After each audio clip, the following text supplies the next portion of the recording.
that was given to you by your colonial masters. Tribe, you can even say Scotland is a tribe. You can say Wales is a tribe. You can say blah, blah, blah is a tribe. Igbo, Yoruba, Benin people, all these things, these are nationalities. If you want to stick to English, these are nationalities. Johnny, you can call it whatever you like, but what is Biden's tribe or ethnicity then? To Niger, you are making us to, you're waking us up here now again. No, just hold on. I want to, Johnny was talking, I just asked Johnny to please hold on. I want to use the new Prime Minister, PM of UK now, as an example. Where is it from? They are tracing it.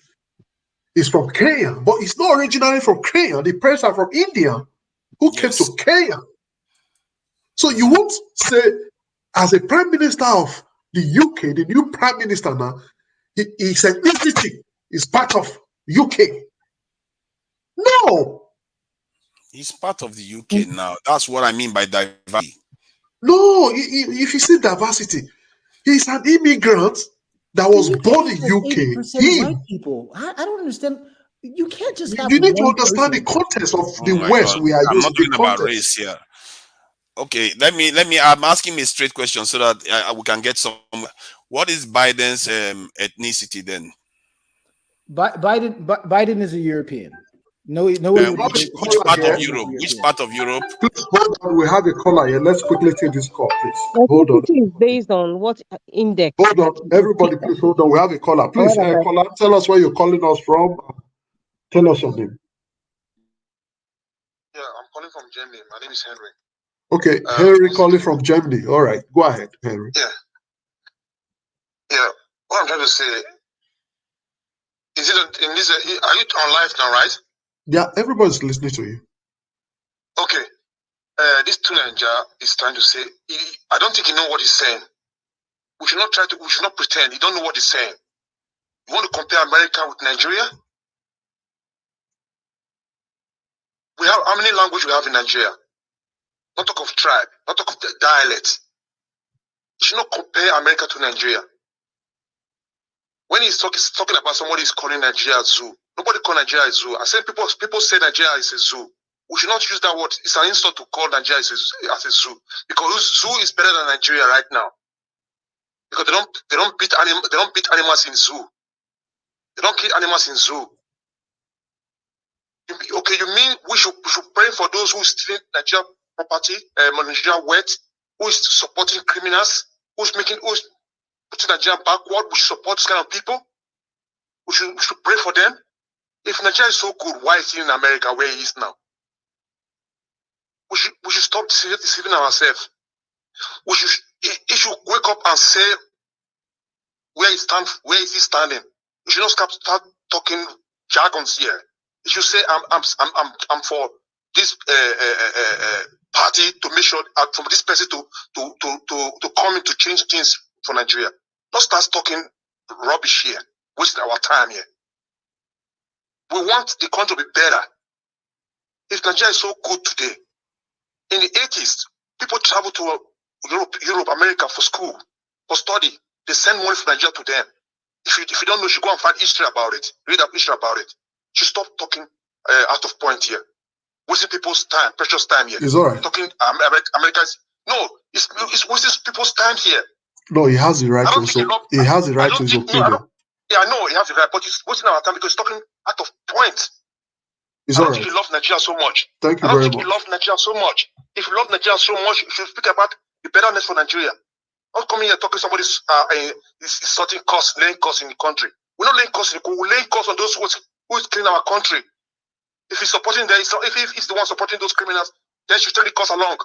Thank you. Thank you very much, Mr. Henry. So, Mr. Tunaja, please just go straight. You still have like 3 minutes. Wow. So because he's the one calling Nigeria a zoo, and I'm the one that hates the country. Okay, that's logical, all right.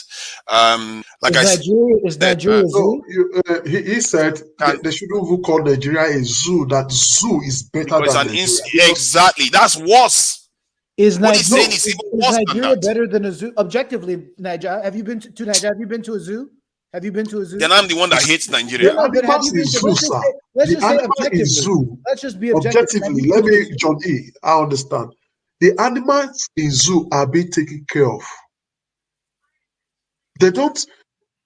Do you think that an animal in zoo will have the time to eat another animal in zoo? In zoo, in real zoo, not. We are not talking of the open forest now. We are talking of zoo. Why are we excusing this? Are you going to go around and start comparing your family members to animals? If they're an not animal, to mention your whole community. Yes. This is something that is supposed to be straightforward. So Niger, hold on. We're all animals. We are all animals. But we have animal, and we have human animal. And if some human animals start behaving like animal, we compare them to animal. It's a simple matter. I don't subscribe to calling our own people animals. I don't subscribe to that. Tunaja, have you ever heard of any other country in the entire world tell their citizens that billions of their currency was eaten by a python? Have you ever heard that before? Yeah, that is corruption. That is not new. There is corruption. I'm not making any excuse for that. But I'm simply saying that. Have you ever seen animals eating money in America, like gorilla, snakes? I've never seen that, but I know that there are over $1 trillion black hole in the defense budget alone in America. No, okay, hold on. I just ask you a question. Are you aware that animals, there are animals in our offices, high offices, places of offices, where animals eat money? Are you aware rats? What year? When Buhari just came back from hospital, the new Buhari came back and couldn't get to the office. He said rats, rodents drove him away from his office. Is that not animalistic behavior?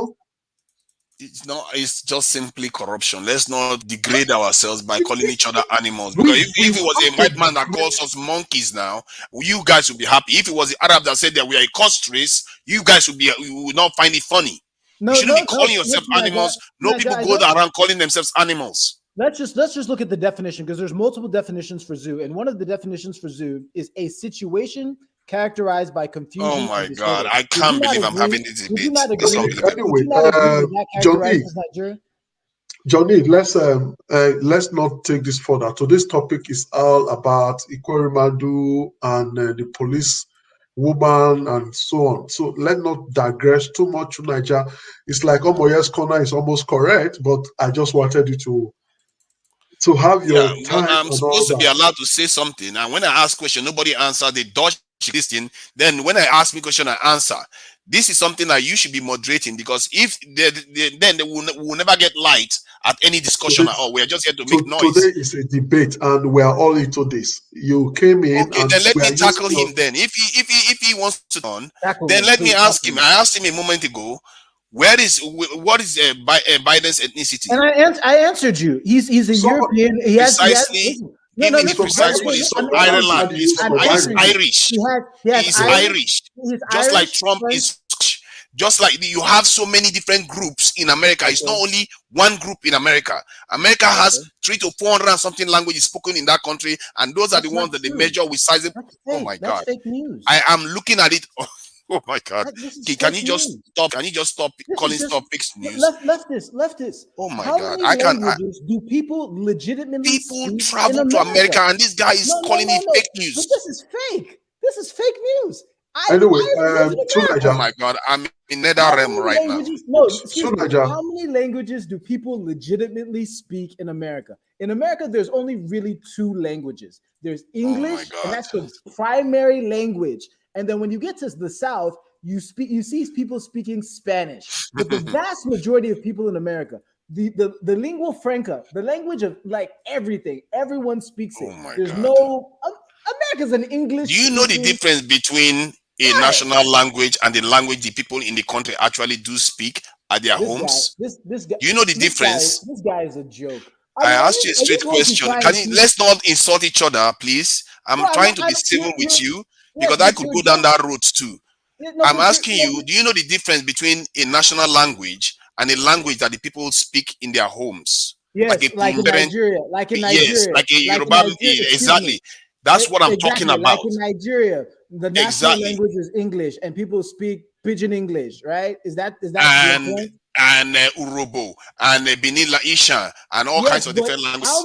What percentage of if you take the people in Nigeria and you do a distribution of what languages they actually speak as their first primary language, and you do the exact same thing in America, the 99% of people in America speak as their first and only language English, whereas in Nigeria, no. Oh God! Oh, you're going to disagree with me? You're going to say that 30% of the people in the North don't speak Hausa? You say that is their only language? No. Are you saying that 30% of the people in the northern part of Nigeria don't only speak Hausa? Are you saying they also speak English? I'm talking about the Americans. I'm not bringing those. Stop changing the goalposts. In America, the country of my birth, I can confidently tell you that over 95%. The guy is playing Maradona. He doesn't want to get to the end. See, you are playing Maradona here. Hold on. Henry, okay. We have new person here. Who would want to contribute to Nigeria? I don't want us to keep the talking. Just hold on a while. Let's listen to Gabriel. Let's hear from somebody else. He just came in because of this our new discussion. Let's Gabriel. Oh, Gabriel, don't put up. I thought you were already in. Henry Gabriel, you have to put on your microphone for us to be able to accept you into the studio. Put on your microphone, then we'll accept you into the studio. If you don't do that, we can't accept you. We won't be able to accept you. That's Henry Gabriel. You already in. I don't know what took you out. All right, we have in CBD. New CBD. While we wait for Henry Gabriel, CBD, please talk to us before we now can quickly do what we need to do. Thank you so much, my brother. A very interesting session. Well, you see, I think I don't know if I should address what I've just been saying. Okay, for Nigeria, I think one of the biggest issues I usually have with him personally is my very old compatriot. is that there are some statements you make that maybe someone that is really into details or that understands what you're talking about will not be able to keep quiet when you make some kind of, in my opinion, wild assertions, So, like what you said, I think I understand where Johnny is coming from, and because you cannot, I think it's trying to let you understand that using the American analogy is not realistic, because at the end of the day, it's still a majority, ruled country. The whites or people of European ancestry are still the majority. That's why they have majority and minority there. And at the same time, wow, nobody is I'm talking about ethnicity. I'm talking about tribes in that country, and nobody's confronting it and just going round and round. Yes. Yes. Where did you see tribes in America exactly, my brother? I think maybe you're using. When the Yoruba man goes to America, what language do they speak? When a Ishekiri man goes to America, what language do they speak? Well, you obviously English.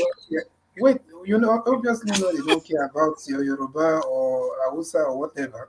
It's more, they'll call you an African American or someone of African descent or Nigerian descent. You're not. That's exactly it. You're not even Yoruba when you come to America. You're black. You're not even Ishikiri when you come to America. You're black.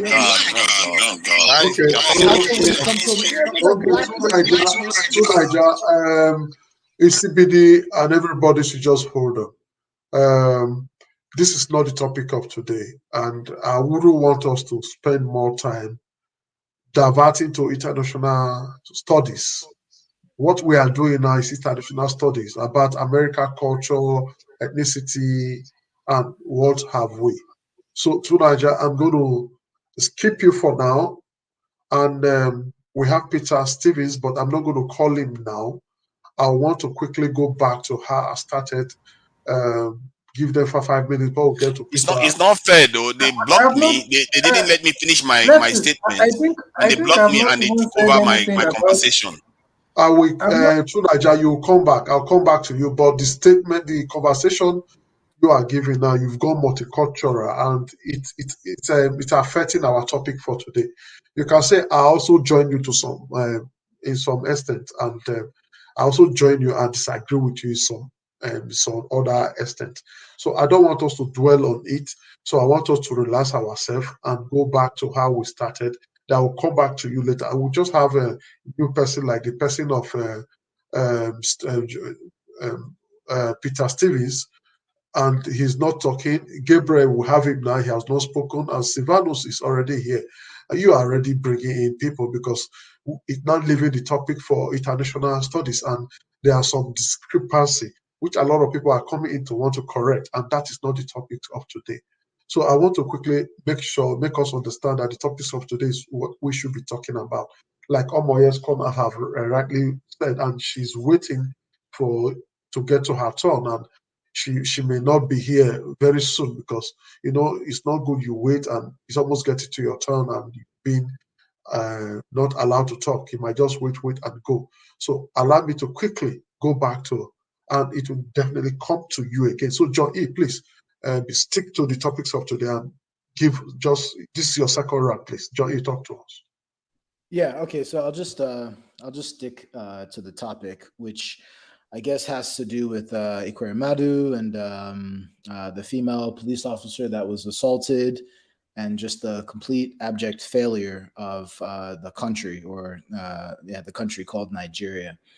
I mean, Ekweremadu, it's going to be a long time until we hear from him again. I think for those people like Tunaja and that love the criminals, maybe you guys should just collect money or collect whatever and send him gifts while he's in prison. I'm sure he'll appreciate that. He'll let him know that. You see, I don't know. Yeah, is it free for all insults today? Because if that's the case, I will start mine because I know how to. Yeah, so I think that just put your money together, send it to the prison. He'll enjoy it. Send him some pies or some whatever. Eventually when he gets out in the next 10 to 15 to 20 years, he won't have any properties, but he'll have the gifts that you guys have sent him. In terms of the woman being abused as a police officer, I really don't think that there's an easy answer to that, because that is just corruption from all sides. Now, as a man, I definitely would want to protect my wife, but at the exact same time, this is a situation where your life may be in danger. So I don't even blame the people who just quit the country. Just go to Ghana. It's a much better country. Go somewhere else. Save your own life. Because, if the man comes out now and he tries to protect his wife, he may find himself, he might find himself in danger. And nobody should risk their life for Nigeria. How many people have died for Nigeria at this point? Too many people have suffered for this country. So I don't even blame people who don't want to suffer anymore for it. On the other topics, I think that's the main thing. I mean, I really like this topic of diversity with I know it's out of topic, but I just can't imagine someone who really doesn't have a real. Go and do your homework. You have 5 minutes after you finish speaking. Go and do your homework. You come and let us know what you learned. I'll do my homework. I'll also send you my tax returns. I'm very well established in this. Jack, can you respect yourself, please? Because I came into this forum because. Oh, so it's okay for him to insult me, but if I say go and do your homework, it's respect yourself. Man, shut up. Please don't insult an American tonight. Be careful. I'll go. Like I said, I'll go do my homework. Because they are able to insult me, it's okay. Well, I mean, you got to go blame the politicians for that. It's not our fault that you have a passport that doesn't mean anything. Go complain to your embassy. I'm just saying that when you go to all the different states. Hold on, John E. Yes. John E. Hold on. To Niger, I don't understand where the insult is coming from now. You heard him say that I love Ekweremadu just now. You allowed him to go there. You had the European, the American guy tell me to shut up, and you let it go. Hold on, to Niger. I had you mention insult. I don't know where the insult. I only just had your shut up, and the man say, "Can you respect yourself?" Before you told him shut up. Can you respect yourself? That is not an insult for now. But shut up is a direct insult. People like me that love Ekweremadu. Is that people an like insult? you that love Ekweremadu is not an insult. It's not an that is a slander. That's slanderous. If I say that he's IBB's brother, would you say that is okay? That is not an insult. You can call me IBB brother. It's not a direct insult. You can call me IBB brother. If it's not true, it's an insult because it's meant to. Okay, let's do that then. Okay, that's fine. If that's the case, if that's allowed, I'm okay with it. That's fine. No, sir. Take it very easy. Shut up. I'm listening to everyone, and I'm trying to pick insult from the languages. Whatever rule they have, I can follow it and I can play it better. Let's do that. Yeah. All I'm saying when it comes to diversity, I've been to many states in America. When you land, the first thing that you see is a whole bunch of white people. Now, if you're, and that's not a bad thing. They're the majority in the country, but it's just a whole bunch of white people. Now, you go to certain pockets where you see some Indian people, and then you go to certain pockets. You go to Chinatown, you see some Chinese people, and then you go to the Maryland, Atlanta, Houstons of the world, and you see our people, but they're a minority within the Black population. And the vast majority of people here, 98% of people in America, speak English as their only language and their primary language. That's the only language that they speak. I don't see the diversity in that. I mean, yes, you can say that you may see Asian people from time to time, you may see Black people or Hispanic people, but you can't compare that to Nigeria, where if you go to, let's say you go to Sokoto now, Sokoto, you won't even hear English. Johnny, you've left the subject. That's all I want to say. Sorry. Thank you very much. You've used your time. You've left the subject topic for today. And I will be going straight to Omoye's corner because it's supposed to be Mr. T. Mr. T is no more here. So Omoye's corner, please talk to us. Finally, anyway. Mona take am easy, Mona cool down. Mona drink cold water, make body calm down. So Naija drink cold water. Everybody should everybody should go and drink cold water. Anyway, my final thought is this, and I'm going to leave so that people can talk about other things. Quick story. I grew up in a home, my dad owned a gun. So you just could not show up in the house. And there was a time that there was a threat of, armed robbers coming in and trying to steal. My dad and most men in that same estate, they turned themselves into security guards at nighttime. They used to take turns, right? So because my dad also hunted as a hobby, okay? So when I say that the man should stand by his wife, there are so many ways that you can do that with the support. The man can go and call, for instance, the women leader and say, here's what happened. I need justice for my wife, and come with a community of people so that it's not just him. There's so many things the man could have done, not just in the moment, because we cannot remove the husband away from the equation, right? According to Christianity, when two people marry, two become one. Isn't it what they say? So the woman should not bear the burden of having to seek justice for itself.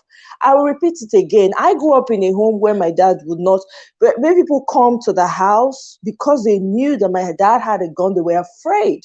So if you do not protect what's yours, people will take advantage of it. There were 4 girls in my house.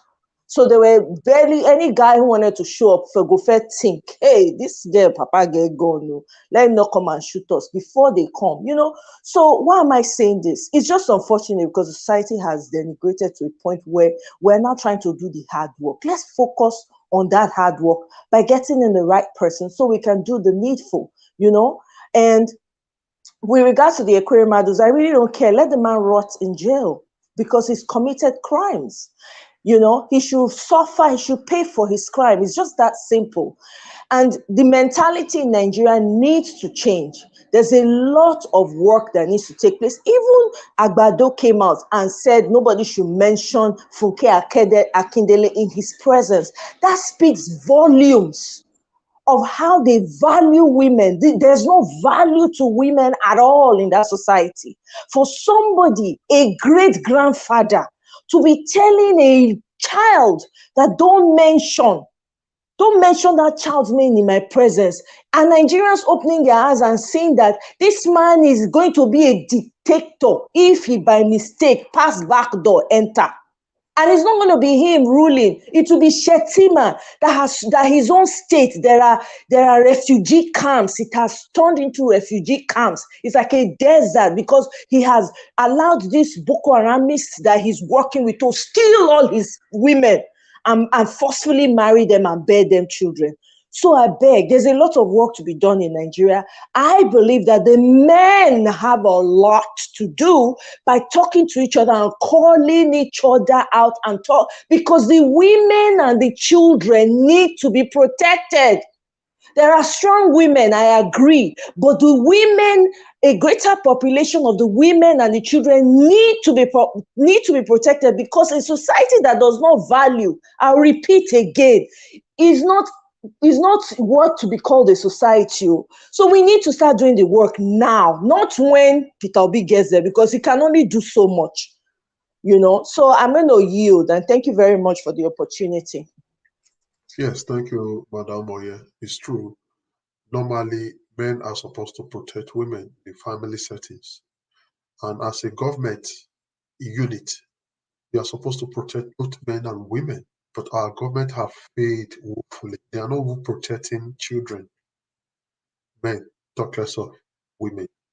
Women are most victim in this society called Nigeria because they are not protected. So calling on the other women, sorry, I'm using the word women for some men, because some men are women. The Nigeria government have made men to look like women. They have no voice. They don't talk. They are afraid. They don't want to die. So that's why we shouldn't call in the husband here. When she made her video, she did not mention, she said, I'm married, I have a husband. Allow her to do her thing. If she had called in her husband to come and stand for her, if she know the situation, she might not would tell the husband, I beg, just stay out of this matter. No, they'll take and rob you. So let not miss it. We are not dragging men into what they cannot finish. You don't even know the nature of the husband she has. I'm talking from police women and police the women we have in most of our security apparatus. We all know how they are. And I also went afar to say, because of the lack of trust the Nigerian people has for our security apparatus, especially the police, which are supposed to be more close to the people, they've lost their respect. I'm not begging for, I'm not using the word apology for it, because we know what we are talking about. They've totally lost their respect. But that not to say this is a governmental problem.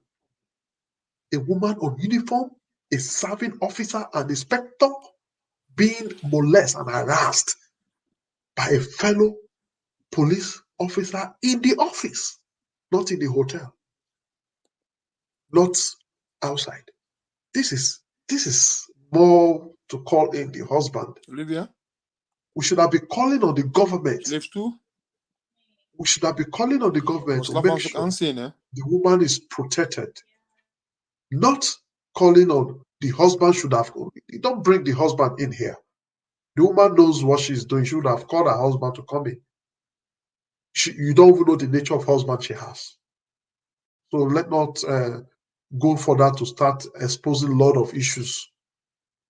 Let the government. We have organizations. We have women affairs. We have a minister of women affairs. I think something like that. The ministries are there. Commissioners are there. She's serving officers. The DPO should. There are lots to this. This is an insult to Nigerian people and Nigerian police, although they don't insult themselves too much. They have insulted themselves too much. They are now bringing more insult to themselves by eating themselves, beating a woman, beating a woman, beating a woman. So I'll leave it there. I don't want us to drag on the husband. Leave the husband out of this, totally out of this. She should know how to organize. She doesn't, because we don't know the nature of husband, whether not boyfriend you call husband, whether not real husband, or whether not she married the man. There are a lot of husbands, so let not bring in that at all. If the husband is capable, she would have. We would not be talking here. He would have made a video. Would have said, "This is the husband. This is the." So let us go into what we cannot finish. Please, I want to quickly call on Madam Rita. Yes, Madam Rita, please talk to us. I can see you are back. Thank you very much. Thank you, Letty. Sorry, I don't know. I was off for a while. I will say this is the last exposition that you want me to like just generally on all the topics that we've talked about? Is that what you want me to say? Yes. Okay. I mean, it's okay. I don't know. Maybe I missed the part where they were talking about diversity, but I know that's not the topic for today. I guess that's another day with. But I understood what Two Nigeria was driving at, even if he probably was using the wrong term. But I don't think we should invest so much energy on explaining what diversity or ethnicity is, because right now Nigeria is bleeding. Well, this is my opinion. I'm not trying to malign Mr. Sir John E or Mr. Two Nigeria, but I completely understood where Mr. Two Nigeria was driving at, even if probably was not placing the right words. But I mean, who English help, as they say. As for the woman, the police officer, Mr. Leftis, I disagree with you completely when you said, of course, we don't know the nature of what's her in terms saying I'm a married woman or I have a husband. That's not the bone of contention here. Sister Omoye just said something. Men should start taking ownership.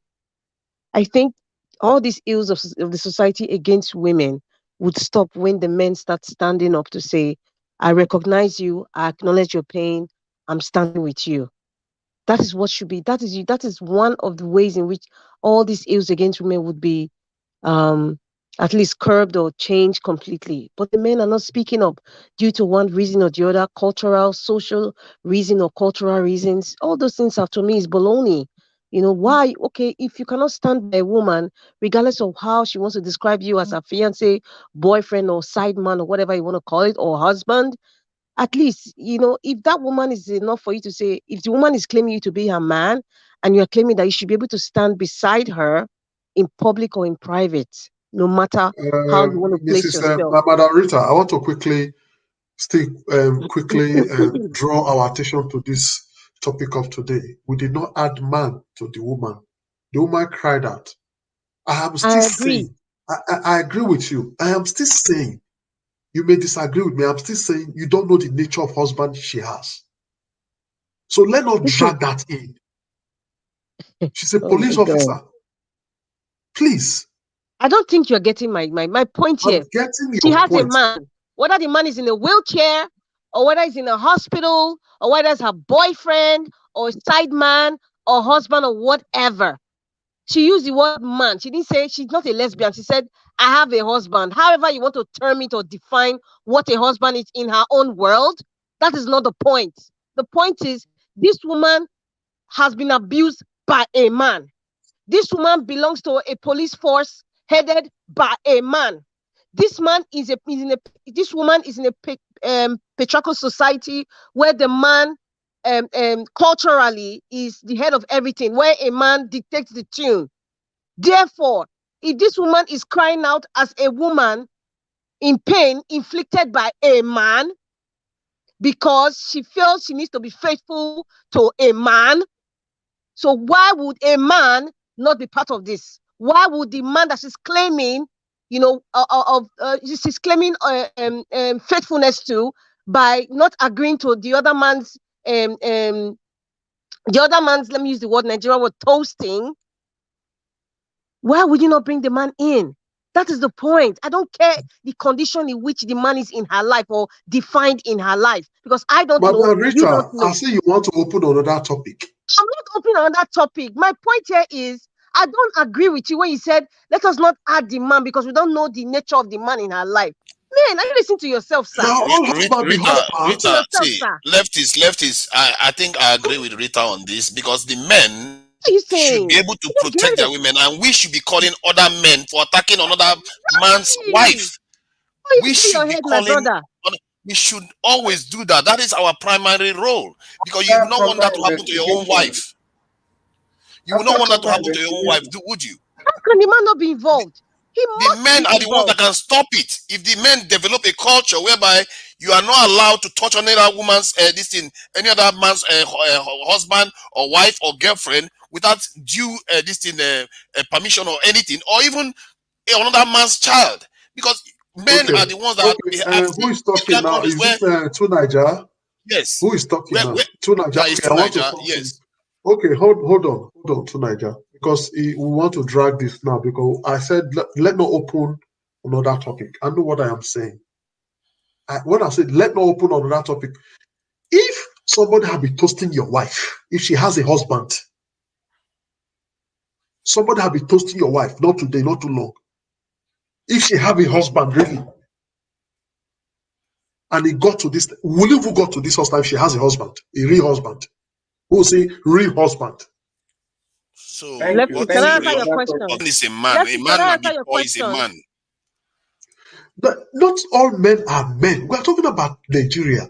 We should be calling on the government. Let's leave this man out of this. Sir Lefties, I am involving the Nigerian government. I'm involving the man. I'm involving all the pressure groups, the women groups, the women association. I'm involving everybody because this is Nigeria. This woman could be my auntie. She could be my sister. Few weeks ago, I would like sorry. to finish. Okay, go ahead. Hold on. Few weeks ago, Wike donated how much million to Nigeria governor's wife? It's a political point. It's trying to score a political point. Lefty, that has no correlation with this topic. Okay, however, anybody donating money. Why I said this? That does not make it and seem like Wike loves women, for Christ's sake. Is Wike talking about this issue? No, hold on. That's a political point he's trying to score there. Hold on. You try to listen and get what I am saying. Okay, go ahead. Wike donated a huge money to a set of women, governor's wife. Are they not women? And the woman is beating Osun State. Are they not aware? A policewoman, an inspector, is being assaulted. And we have those governor's wife. Women not protecting women at all. Where's the mother of the nation? Mr. Lefty, the mother of the nation. What we are talking about is kind of semantics. What you are just saying is what I just listed. I said the government is involved. All the women pressure groups are involved. Women affairs, they're involved. Her husband or partner or side man or whatever is involved. That's what I just said. That's what I just said. I'm not trying to exonerate anybody. Somebody's hurt here. That's the point. Somebody is hurt here. What are we going to do about it? At least even speaking about it, what kind of helping? Spreading the news, what kind of helping? My point here is that she should have this man that she's claiming faithful to, by disagreeing with the other man that assaulted her. We should be seeing the face of the man. Okay, fine. That video, she came out there, she was talking in her uniform. Perhaps in another video, maybe the media takes it on, that's showing her in the police station, in the court, then we probably will see the man there. So I don't want to really completely judge the man now until I see how this story turns out. If it turns out that this man doesn't show up, then it just shows the kind of society we belong, because obviously that man has been intimidated or even warned by the woman, do not show up, or even like, maybe he might be hurt or something by the people that she's accusing, or maybe out of shame, the man was like, I do not want to get involved, I don't want to be on TV, I don't want to be on social media. That is the society. That's why I said men have to stand up for men. Men have to take ownership. Men have to acknowledge that, listen, this woman could be my sister, she could be my wife, she could be my girlfriend, she could be my mother. You understand? Nigerian men are not talking. That is the problem. Nigerian men are not talking. Why? Rita, I think you answered your own question. First of all, the lady might be the person telling her own husband or boyfriend or whoever. Okay, I want to go to another topic. Yeah, the lady herself. Topic, John E. Johnny, this is my time. I want to go to another topic. The other topic about Ekweremadu, whatever, and Odetola. Okay, I've said what I wanted to say, but generally, please, everyone, let us start working on how to make Peter Obi the president of Nigeria. Whatever you're doing, if you're donating money, please donate. If you need to sponsor an agent, please do that. If you're making t-shirts or any souvenirs, please make sure that the logo of the Labour Party is more brother than Peter Obi's face. As a matter of fact, Peter Obi's face is really not important at this point. When you want to talk about the gullible electorate who don't understand that, their minds have been conditioned to umbrella and broom, we need to recondition their mind. We need to recalibrate their mind, about the logo, because these parties, they all have the same color.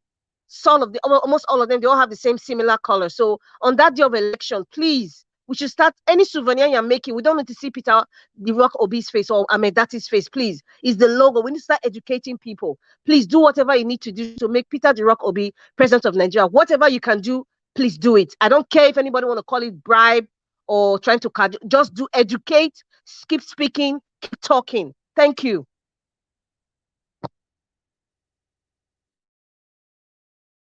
No, the small thing. I think you're muted, left. I think Rita is correct, because men have to call other men out when they are out of line, and you don't have to wait for women to come and defend themselves when a man's husband, a man's wife has been I have not called dishonored you like that. yet, Mr. No, I'm just filling the space while you are muted. Sorry, I'm just helping out. So I don't want us to start another topic. I know what I am saying. We don't know the condition of her husband. This is a public matter, and she came out on her own in the public. And the public are coming out. The public should come out the way she came out to help salvage the situation. I don't want to know if she has a husband or not. I don't want to call anybody her husband. If she says she has a husband, it's not a problem of the people. What was done to her is the husband is supposed. You don't tell the husband what to do. No. The husband is supposed. No, you don't tell the husband what to do, because you don't know the nature. You don't know what's happening. Just like somebody said, whether the husband is in the hospital now, you don't know. You don't know whether the husband is even sick, dying. You don't do that. That is your own.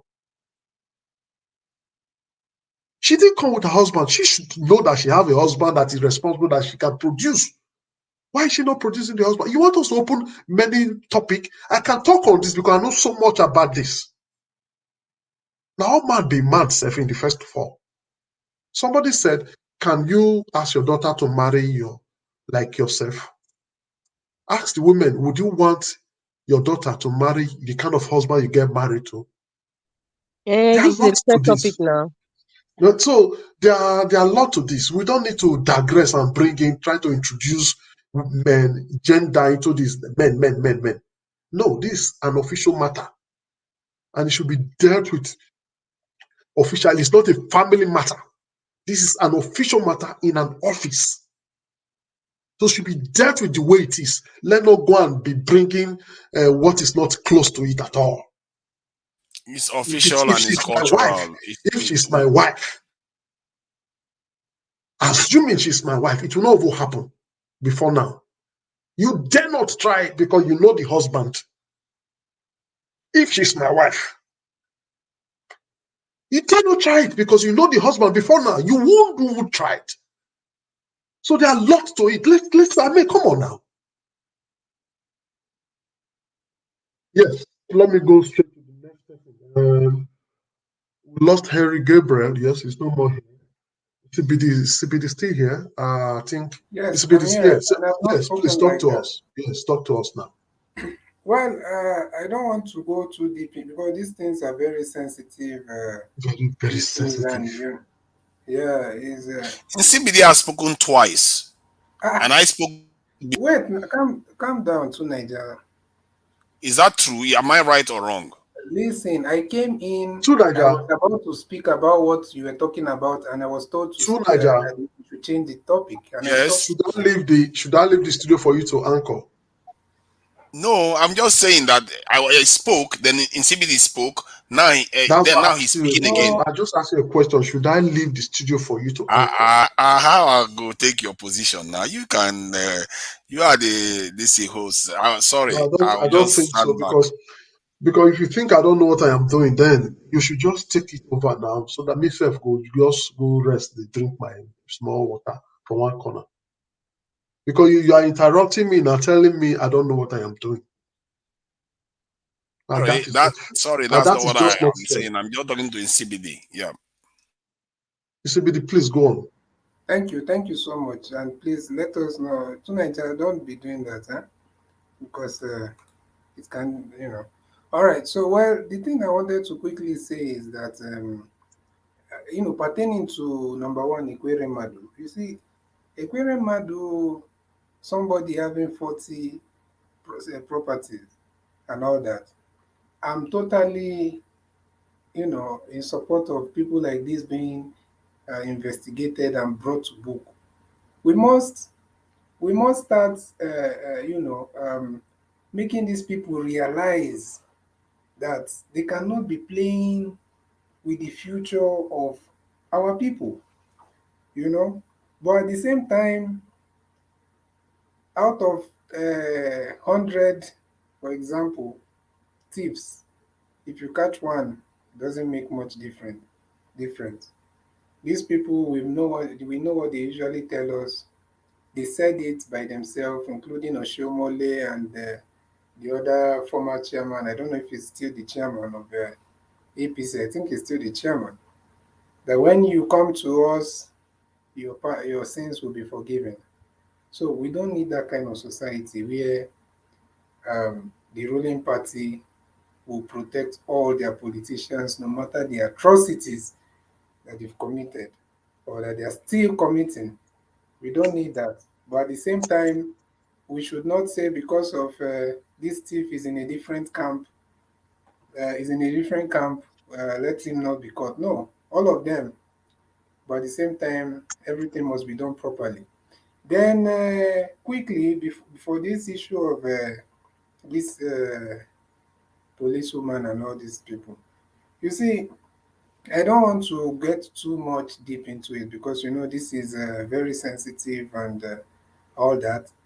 Well, the only thing is that sometimes I feel like as much as we are saying all these things, men, once you see something, once you see evil, I support that you should speak up against it. And at the same time, some of our, I'm not blaming, this is probably unrelated to even what happened to this lady, but some of our married women or ladies or what, they should learn to make it very clear to whoever that they are married from the beginning. You know, nobody should try and mince their words. And at the same time, since the time of Joseph, we have seen a few cases of alleged rape that after proper investigation, there might be one or two details that was missing there. But I'm not saying that that is what happened though. I'm just saying that please, everybody should make their stand very clear. And, you know, that's just all I want to say. I don't want to say too much on that before I provoke our sister Rita. All right, thank you. Yes, CDB, thank you. That was very, very brief. And I would like to call on to Niger now to quickly please stick to the topic of today so that we don't generate another hit again with our languages. Just like Madarita said, most of us understand what you were saying, but I don't understand the language, okay. the language. I don't know. Mr. ECBD, I don't know. Am I sort of a barrier in expressing yourself? Why will you feel I'm not upset? Nothing makes me upset. Nothing. So if you want to express yourself, whatever I am saying now is just my opinion and how and my worldview of topics. It doesn't mean that I know it all. I am learning every day. So if you want to express yourself, please, I shouldn't be a barrier in you expressing yourself. And I'm not. It takes a lot to really make me get very, very angry. It takes, and it won't be any of this discussion. You know, it won't be. So if please express yourself, and I don't want to be used as a yardstick to why you cannot express yourself because you're concerned about my feelings or how I'm going to express myself. You know, please don't do that, sir. Thank you. All right. Madam Tunaja, talk to us briefly, please. And quickly stick to the topic and briefly, quickly, quick, fast. Speak to the topic. Just like I'm saying, yes, we still have one or two persons out there. Before you came, okay, Tunaja, let me let you know, before you came, we're already like rounding up. Want to go round and round up. But when I saw you came, I would have just said, Tunaja, speak to us in 2 minutes. Because you see, Omoye's Corner was saying you will take a lot of time because we want to round up again. I said, no, they should give you time. So, and your time extended and brought in a lot of language issue. The problem we have is language. Just simple language. That's why I said quickly stick to the topic, and so that we have King Emeka here and we have Alex and some other people could not wait, they've left. Like Silvanus Eyi came because of the language issue we're having. Henry Gabriel came in because of the language issue we're having. Those people just came in because that rank or language. So probably they are clear now, they've left. So that's why I said quickly stick to the topic. I know what I am saying, sir. Thank you. All right. So yeah, regarding the policewoman, I think that it is both cultural and also a criminal case for the police to answer. I think that men should be making it unacceptable for men to behave in a certain way that tries to victimize women, because earlier on, our primary role is their defense of the women and the children, and we are supposed to make that clear, because I think somewhere along the line we've lost our way, where we think that it's okay, and you know, and every woman is you know, is free, fair game, and they are on their own, and it shouldn't be like that. And we should be able to say, you know what, women are a protected group. You can't just go in there and start messing about with them just because you feel like you're stronger or you're in a bigger, because they are poor people's wives that go to work every day. They need to be protected. Not every poor man has the power to face a police inspector or whatever that wants to abuse their wives. So these things are very important for the stability of society. And then this is part of the building blocks of society, that men need to change their attitude. In Nigeria, I sense that. I'm not one of these woke people that just talk about, oh, you woman's right here and there, but the specific founding principles of any civilized society. There is order. You have to marry in a certain way. There are rituals. There are these boundaries that you don't cross. You don't go and start messing with another man's this wife, poor or rich, strong, old, whatever. You don't do that. And we should have a culture that deters that kind of behavior. Any man that does that, other men call that man out. That man should be treated as somebody that without honor. It's just that simple. And regarding Ekweremadu, this thing that we that they are doing right now, I have this thing. There are events that have occurred recently that seems to be indicating that Buhari and the elites, they seem to be at conflict. There are things that are going on at the top right now that appears that there is a division in the elite class in Nigeria. You notice that you know, Bola Tinubu, his brother, they seem to be you know, part of the elite, but you find that people like also Obasanjo, IBB and all that, they are cozying up to Peter Obi. So it tells you that there's a division. And if you look at the release of the this is the oil theft numbers and all those things, and you see the money change that is happening without even consulting the finance minister. Now Ekweremadu is being Ekweremadu. There is something going on at the top, and if I'm not mistaken, Buhari is in London while all this is happening, and God knows, one of my biggest fear on that one is that the British tried to intimidate Ekweremadu to release some information, and maybe he didn't do it, and they are making him pay for it. I don't know. These are the kind of things we have to be careful. These things that they are releasing is not necessarily to our own favor. They are not releasing to favor us, or they are not seizing those assets necessarily to favor us. Maybe they are playing their own games that we don't fully understand. Because the people at the top, they have difference of opinion. Sometimes one faction wants to get one over the other so that they too take over when the next government comes in office. So we just watch the space and see what they do with the resources they take from if they even return it back to him, which is also possible. So on that one, I personally, I don't think Nigerians should be, you know, we have to take yes for an answer. I'm one of those people. I'll take yes for an answer. Good that they took his resources from him. If he got it, you know, if he stole them, he should be taken from him. That is a good thing. We have to take yes for an answer, no matter how it happens, even if they are quarreling amongst themselves. And secondly, regarding this thing, is there any other topic, or is this is just the two? Maybe if this is just the two. Lefties, can I ask to Nigeria a question, or maybe interject a little bit? For example, I think you're muted. I'm good. Go ahead. Glad to hear you. All right, thank you. Well, if you're saying, for example, that probably they try to get information from this man, I don't think that if he did not give them anything, for example, you know, the federal government will, you know, seal 40 of his properties. So maybe if we are to go by your idea, then it means that probably he gave them something. How do you see it? I see it the other way around, because they are seizing his property now. Maybe he's not being cooperative. They already think the federal government didn't know he has. Everybody knows he's got those properties, and you see the way this will behave is that when you are not on their side, they do something to penalize you. They penalize countries. That's just how they made ECOWAS put sanctions on Mali. So they do this type of things to penalize people. In a way, it's a kind of sanction, really, seizing assets and stuff like that. So, in the end, if he stole the money, it's a good thing that he returns to the Nigerian coffers. That part is for the greater good, and I think that it's a good thing. And if he's holding out and he's not sharing information with them, that too is a good thing. I don't think such a high-ranking Nigerian should be held by a foreign power. That is, I don't know, man. Me, I think I have a bit of pride. I'm not going to have a Nigerian being held by. Nobody's going to be holding an MP, a British MP in Nigeria in prison for whatever reason.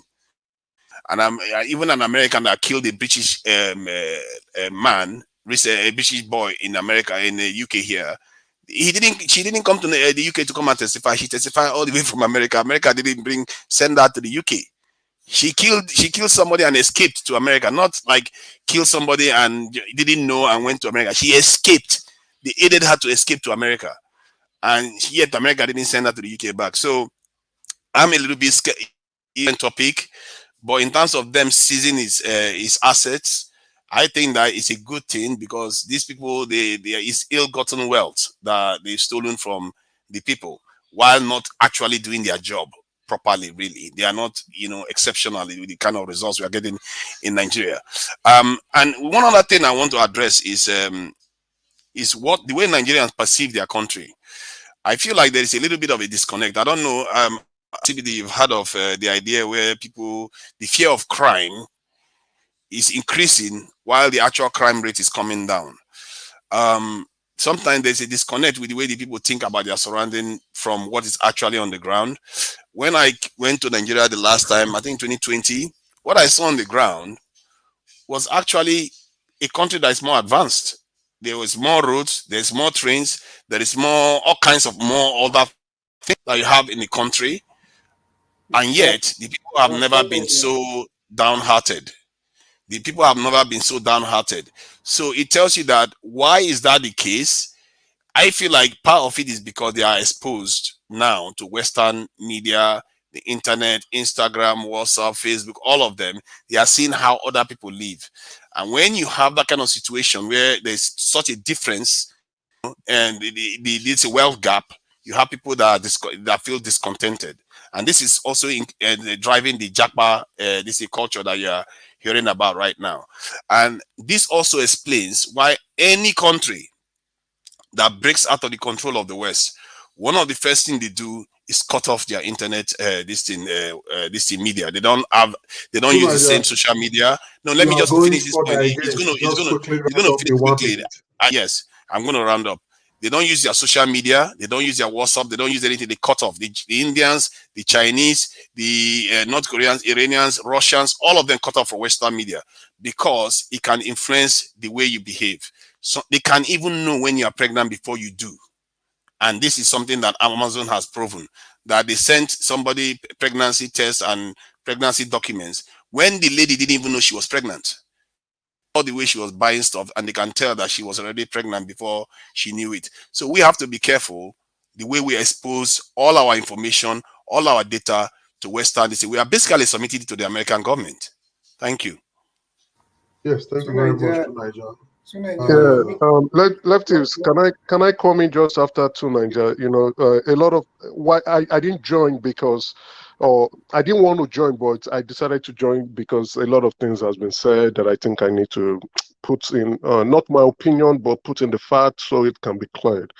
Now, in terms of the Ekweremadu issue, right, it's a forfeiture order.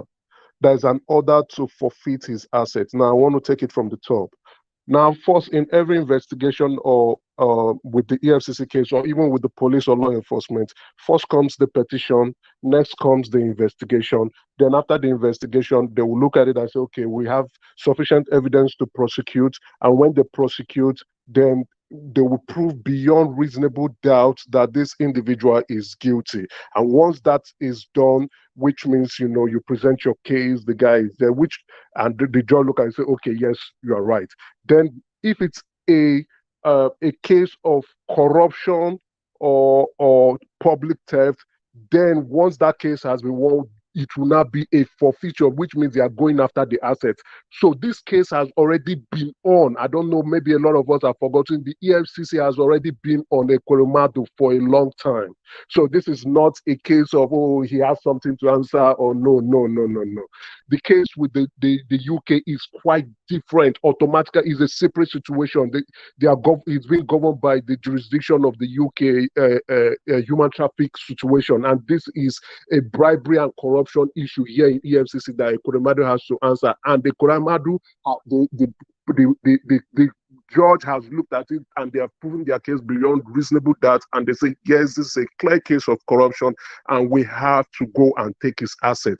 Before a judge would give that order and stamp it, they are proved beyond reasonable doubt and they are going after his asset. Please, let's not juxtapose or put things together. No, this is different.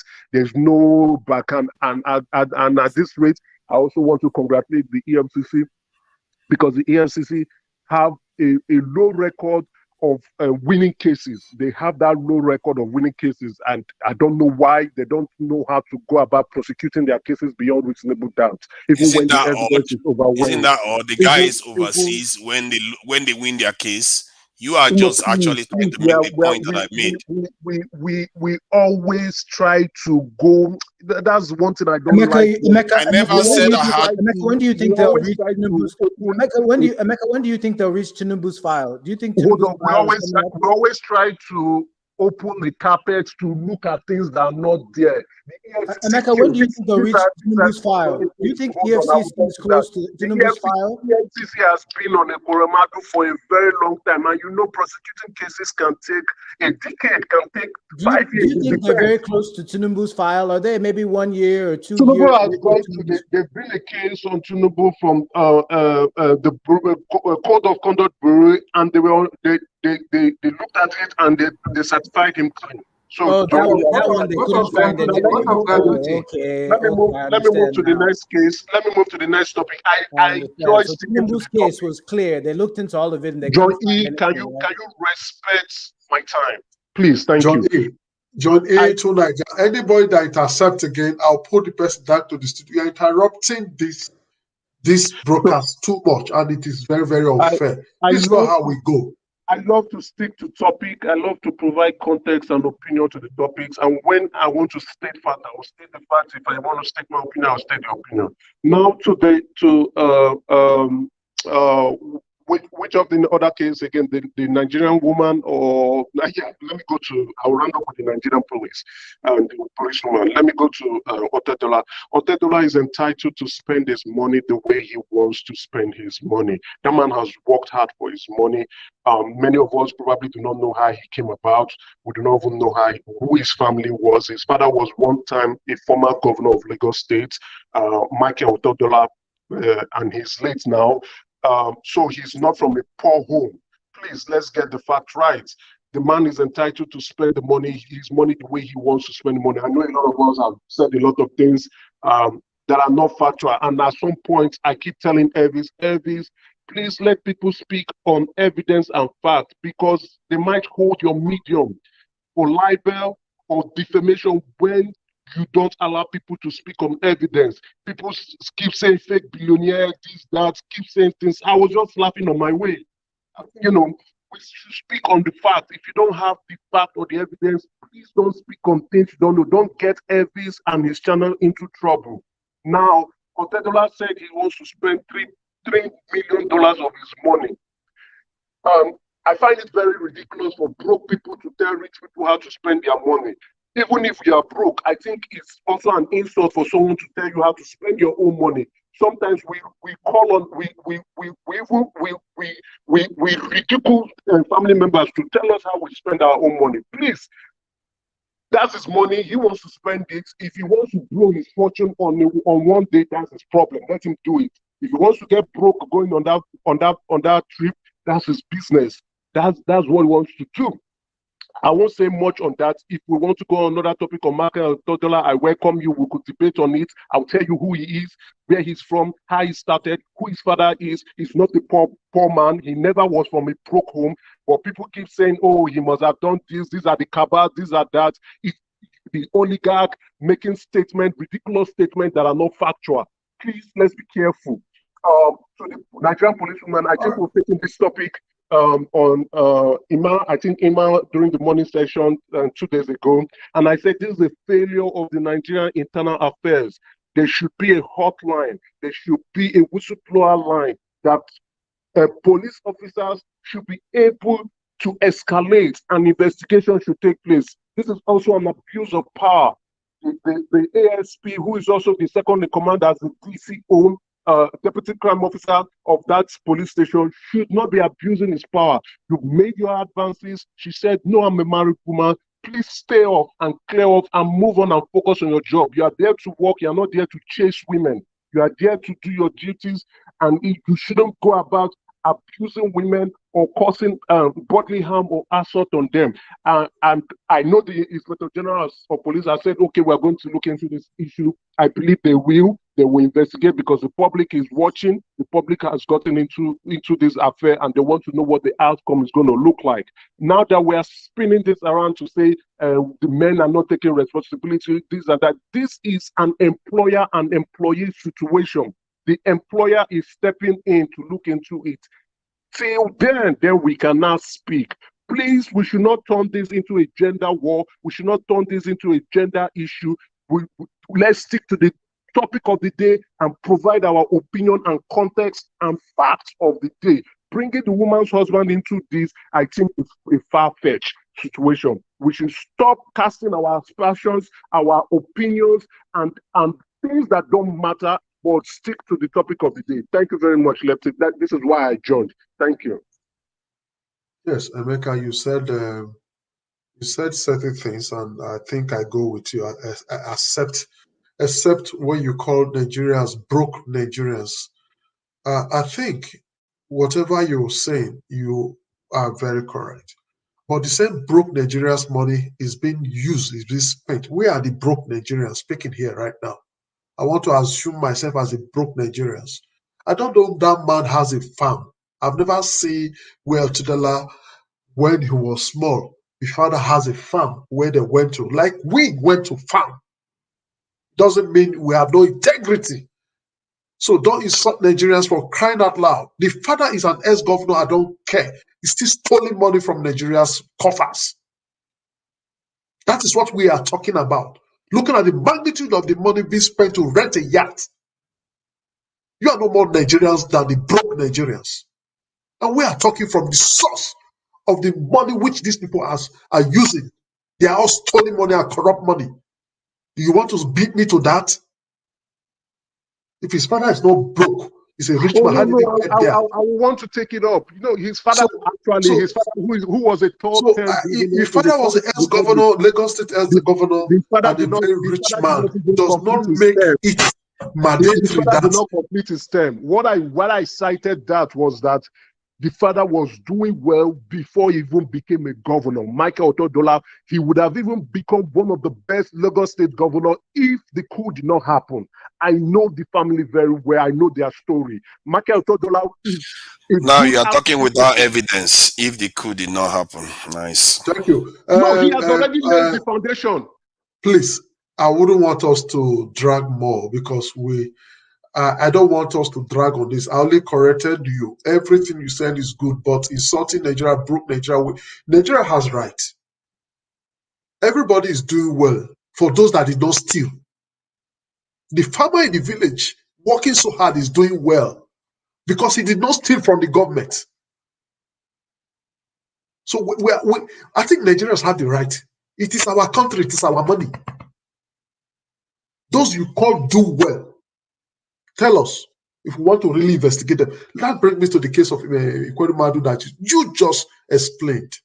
And that your explanation was very accurate. They all have cases if they want to pin it on you. Remember, Ekweremadu was beaten in Germany by his own people, the Igbos, for going against them. He was standing for the government. Okay? The same government now is going after him. Something went wrong. You made the point very right. So we here sitting, we are Nigerians, and we understand every steps. No, leftists, I'm always here to provide facts, right? And we'll be here to provide facts based on. So on the Ekweremadu matters, it is clear, even if the federal government go after his property now, it is clear that yes, he must have been corrupt. I am not using Ekweremadu as they probably don't want to use him as a scapegoat. And if you listen to us in this program, I said they are all the same. They've all dipped their finger into oil. But if they want to go after you, they will use that oil against you. We are saying that Ekweremadu is an example. They just want to use him as a scapegoat. That they are all. We are not talking about just only Ekweremadu. We are talking about our public officers, our leaders who are making up dry. That was what we were saying. We are not saying that Ekweremadu, they are wrongly going after him. No. Nobody is saying that it is being wrong for the, but we also say that the thing that will recover from him will still be reloaded by the same people going after him. That is exactly what we stood for. We are standing to say it the way it is, and nobody can use anybody's statement against this channel. Nobody. Yeah, we are just saying it. We are saying it the way it is. Please, can I come in, Mr. Leftist? Can I come in? It's like the platform is for certain people. Please, can I come in? I will come to you. Exactly. I've been here for 40 minutes. I've just been. Hold on. Thank God, so you don't show hand up today. I'm happy say you don't show hand up because we are coming to you. Everybody have almost finished with everybody. You would have been Alex, Henry Gabriel, and the new person. Where is the Alex now? So it's almost getting to you. Before you started, me and the happy say I never say Alex. And when I saw Alex, I was happy. Alex, don't come. Alex, don't come. So definitely we never forgot you. We know her here. But before then, I want to quickly thank Susan Igodao for her super chat. This is very wonderful. Thank you very much, madam. So coming back to Emeka, yes, you did very well. Your positions are all accepted. Everything you said is good, apart from not saying broke Nigerians. We are the broke Nigerians here. We that are not stealing, we are the broke one. The man that is not stealing is the broke Nigerian. The man that is not breaking the law is the broke Nigerian. And the man has the right to cry out.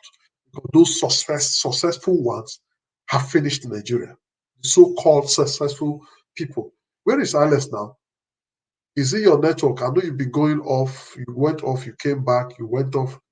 It should have been your time anyway. I don't know why your network. He's not here. He's not here. Oh, I don't know why the network. I believe the network failed him. He didn't just wait. It should have been him. Because it's him that is remaining now. After him, Henry and Olada just came. But anyway, we'll wait for you to come back. We'll give it to Henry Gabriel. Henry Gabriel, please quickly talk to us. We'll call on Ola Fa Jui. Then we can say bye-bye. Okay. Good evening, everybody. So let me go back to the policewoman. I hope the video is already circulated in the internet. I hope the IG will do something fast about it, because it's never done anywhere in the civilized world. That is barbaric. It's not supposed to happen in the 21st century. I mean, when we say, like, sometimes when we talk about Nigeria, sometimes I've been in this country for more than 20-something years in Germany. I've never seen one day police officers arguing or fighting in the street. Never. Maybe in UK, I don't know, but I've been to UK, I've not seen it either. But never. It's a disgrace for we Nigerians who say some of us pretend we love Nigeria because some of us don't love Nigeria. If we love Nigeria, we have to open our mouth and speak the truth. No matter there's no like sentiment about it. Like some will pretend as if you talk about the country, what is wrong about the country, you said you like you hate the country. Nobody hates Nigeria. We love this country. We want the country to be better. That's why we're talking about it every day. We want it better. If the country is too good, why most of us run away to America, UK, Europe? Why? So we have to talk about, discuss about this, and find a better solution. The solution we have now on ground is somebody who we believe they have this rule, that follow rule of law. Because if you look at the president now, the cabinet is our leaders now, they don't follow the rule of laws. If they follow, why should our president will be traveling overseas for medical tourism when the country is burning? He traveled first of all from Nigeria to South Korea, from Korea to London. Such situation about this police woman should be taken so serious. But now we've not seen anything that's happening now. We've not seen police make any statement about this lady. So let's go back to Ekweremadu. Ekweremadu came last time in Nuremberg, in my city, for New Yam Festival. They drove him off like a cockroach. If he's a good man, who will come close to him like that? Nobody would come close to him like that. He done nothing in his state. He done nothing in Nigeria. All they know is for their own enrichment. I cannot be imagining somebody coming out here in this platform who live in Western countries, start trying to beat around the bush to think they are punishing because they want to. He didn't talk on. That's all bit of life from pit of hell. This man is a criminal. They are all criminals. They are corrupt. Where did he get this money from to buy all this property all over the world? Where did he get this money from? Where did it come from in his state? What has he done? What has he done in his state? First of all, they just have people supporting this kind of criminals. They should ask this question first. What did this man do in his state? They did nothing. So I will not see somebody who's coming here to feel sorry for him. Sorry for who? Are we this man with this crime he committed in the UK? It happened in Nigeria. This man will be working freely, just like the Accountant General working freely in Nigeria, where there's no law.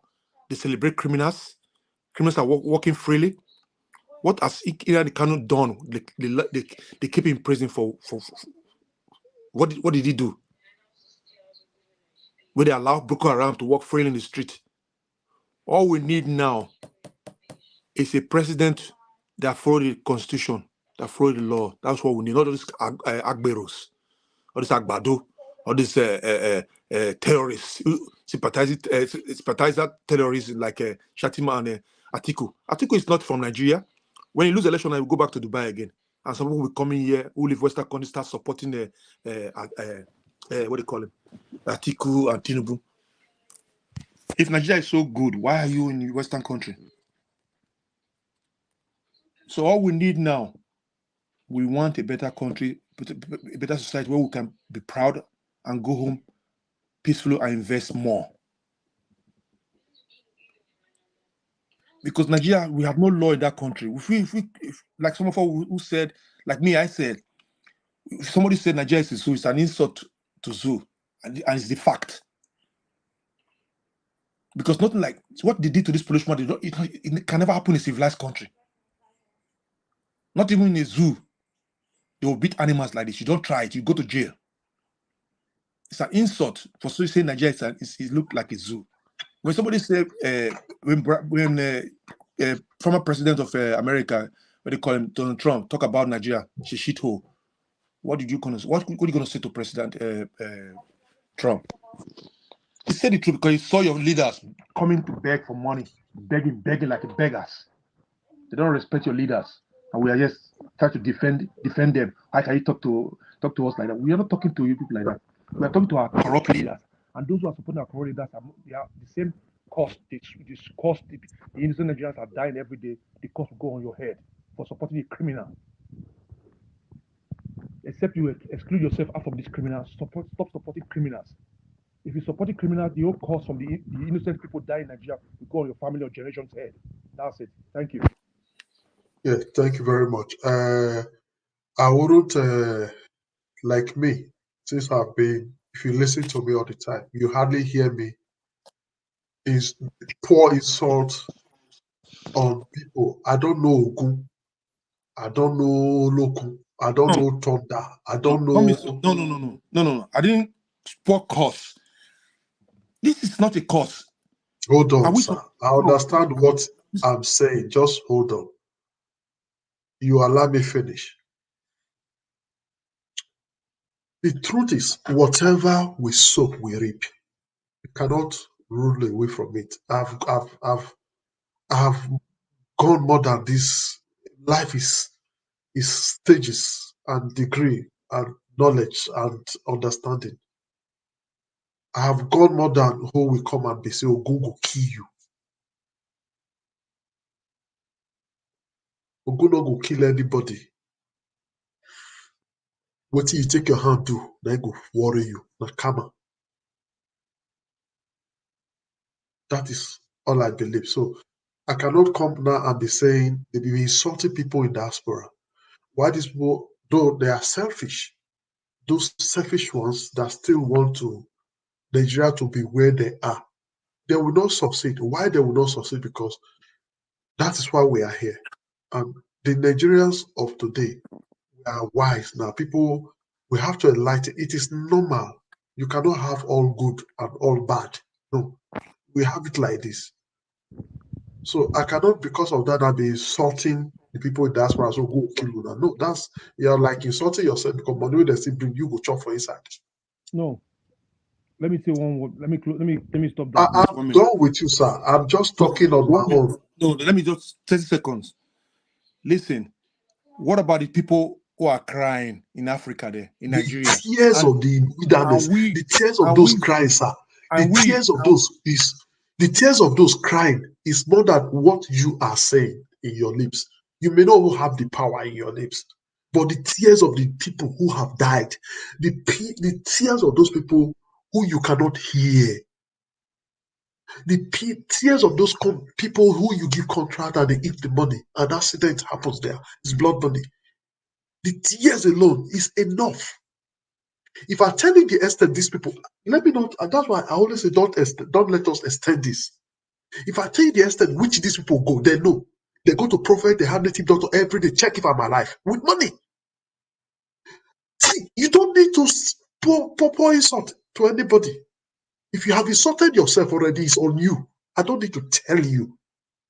The tears of the poor one, your insult cannot do them anything.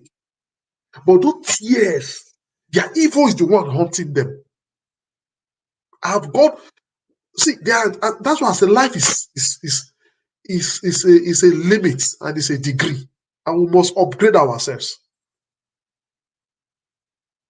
Do you hear Peter Obi using something like Setima and Tinubu? He has upgrade himself. He talk normal. You don't need to insult me. He who killed by the sword will surely die by the sword. You don't need to say it. It's a simple analogy. So why would I now come and say, oh, you were in the diaspora because you support Tinubu or go kill you? It's not normal now. I said supporting criminals, not names. Supporting criminals. Anybody that support criminal, you are not the one to who insult the person, sir. The person has insulted himself and the lineage. Freedom of speech. Let's go straight to Mr. Alex. Mr. Alex, please talk to us. Don't cut my speech. Yes, thank you, lefties. Thank you, everybody. Thank you. I thank those on the comment section. I thank the owner of the platform and the backroom staff, the admin.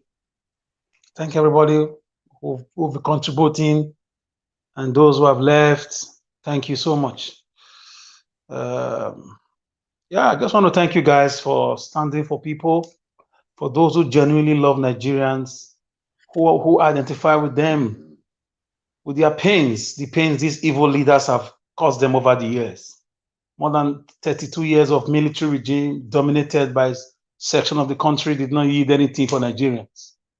Now we are doing 20-something years of democracy, dominated by criminals who pulled their military uniform and put on normal uniform and recruited some thieves among them to inflict more pains on Nigeria. It did not help Nigerians. We live in a world where people worship criminals. People worship thieves. Somebody say, oh, Ted Dollar's father was a governor. He was in here before he became a governor. That cut that crap, my dear brother or my dear sister. For me, they're all criminals.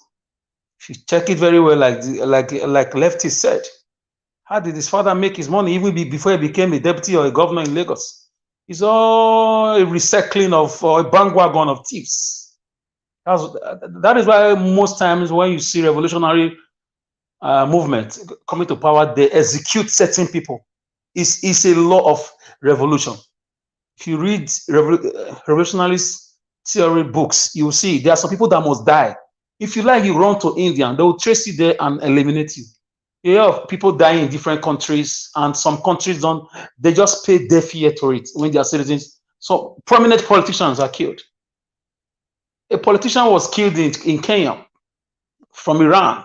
A top Iran politician was killed. Iran said nothing about it. So every time you see revolution and certain people must be executed, it's normal. When Abacha was in, I'm not exalting dictatorship, but when Abacha was in power, a lot of people were in prison, political prisoners. You call them political prisoners. So, and if those people were executed already, I'm sure Nigeria's problem would have been a little bit, at ease. So we're all on the same bandwagon, trying to prefer solution, trying to prefer a panacea to ameliorate the pains of Nigerians. And I want to also speak about the $3 million yachts. Elon Musk was in Greece last 2 months. He even did not finish his vacation. The yacht he rented was not up to $500,000. I think about $180,000. You can check it. And he cut short. Something came up. He had to cut short his vacation in Greece. So African men will always be African men. I'm not saying the guy is not doing charity. He can't spend his money the way he wants. But for me, lavishing money like that in the face of the way things are now, even making it public, for me is like insensitivity. He should not think that he's safe. He should not think that his security can save him should the worst happen. People do worse than that. They don't bring it to the public. It's just called, having common sense. Common sense, they say, is not common, especially to a black man. So in the face of this floods ravaging the whole nation, in the face of this poverty, naira running down, people are hungry, has to strike, you should be sensitive as a father, as a so-called astute businessman, so-called a son of a former deputy governor or governor, so-called hardworking businessman. These are some of the criminals we have around. Criminals don't know how to control their monies. Their monies control them. Because if you check it very well, they need sweat for this money. They are just, getting it. They are ripping off the poor. Speaking about that woman, I think Nigeria women, they are the cause of their own problems. I sympathize with that lady. I want justice to take its course. The Nigerian women are very divided. They don't like themselves. Should a woman pick a presidential form to be a president in this country, you will see women, no one woman will vote, will queue behind her. Nigerian women don't like themselves. They don't love themselves. They antagonize themselves. They victimize themselves. They just have this natural hatred for themselves. Even sisters, immediately when one gets married, sometimes the antagonism just starts. I don't know where it comes from. It's common everywhere, but it's very prevalent among Nigerian women. So the men are preying on that. You see them sewing testers and dancing around these politicians. They gather these women and they brainwash them. They use them for all sorts of rallies and stuff. So the Nigerian women, they need to love themselves before anybody else can come in. They must love themselves, stand with themselves, stand with their fellow women to get their recognition that they deserve, that other women are getting in other countries. Let one woman cry out now. The person that will even shut her up will be a fellow woman. I said, you talk too much. So I know what I'm talking about. I've seen it. I've seen it among siblings. I've seen it in offices. Women will tell you, I can't work under my boss. Why? Because she's a woman. She's too harsh.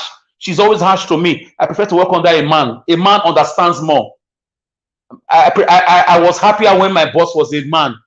You know, like that. Not because they have anything sexual together, but just because of the women don't like them. They don't love themselves in Nigeria. There's this antagonism. There's this bitterness. There's this struggle between themselves. I'm sure many of you can relate if you want to be honest with yourselves. So that's why the Nigerian men, the Nigerian society has placed them in a way because they know that the women are not united. The day the women stand up, like the Aba women riots of 1929, that stopped the double taxation of the colonial masters, although many lost their lives, but that ended double taxation. The day they will stand up, Nigerian men will give them their proper place in leadership and in the society. So I'm not saying they should be abusive or they should be barbaric. I'm just telling you they should stand up by themselves, for themselves, and with themselves. They should stop the competition, the antagonism, the aspersions. Women don't love themselves. Women even prefer to even give their votes to a man, even if the man is a criminal.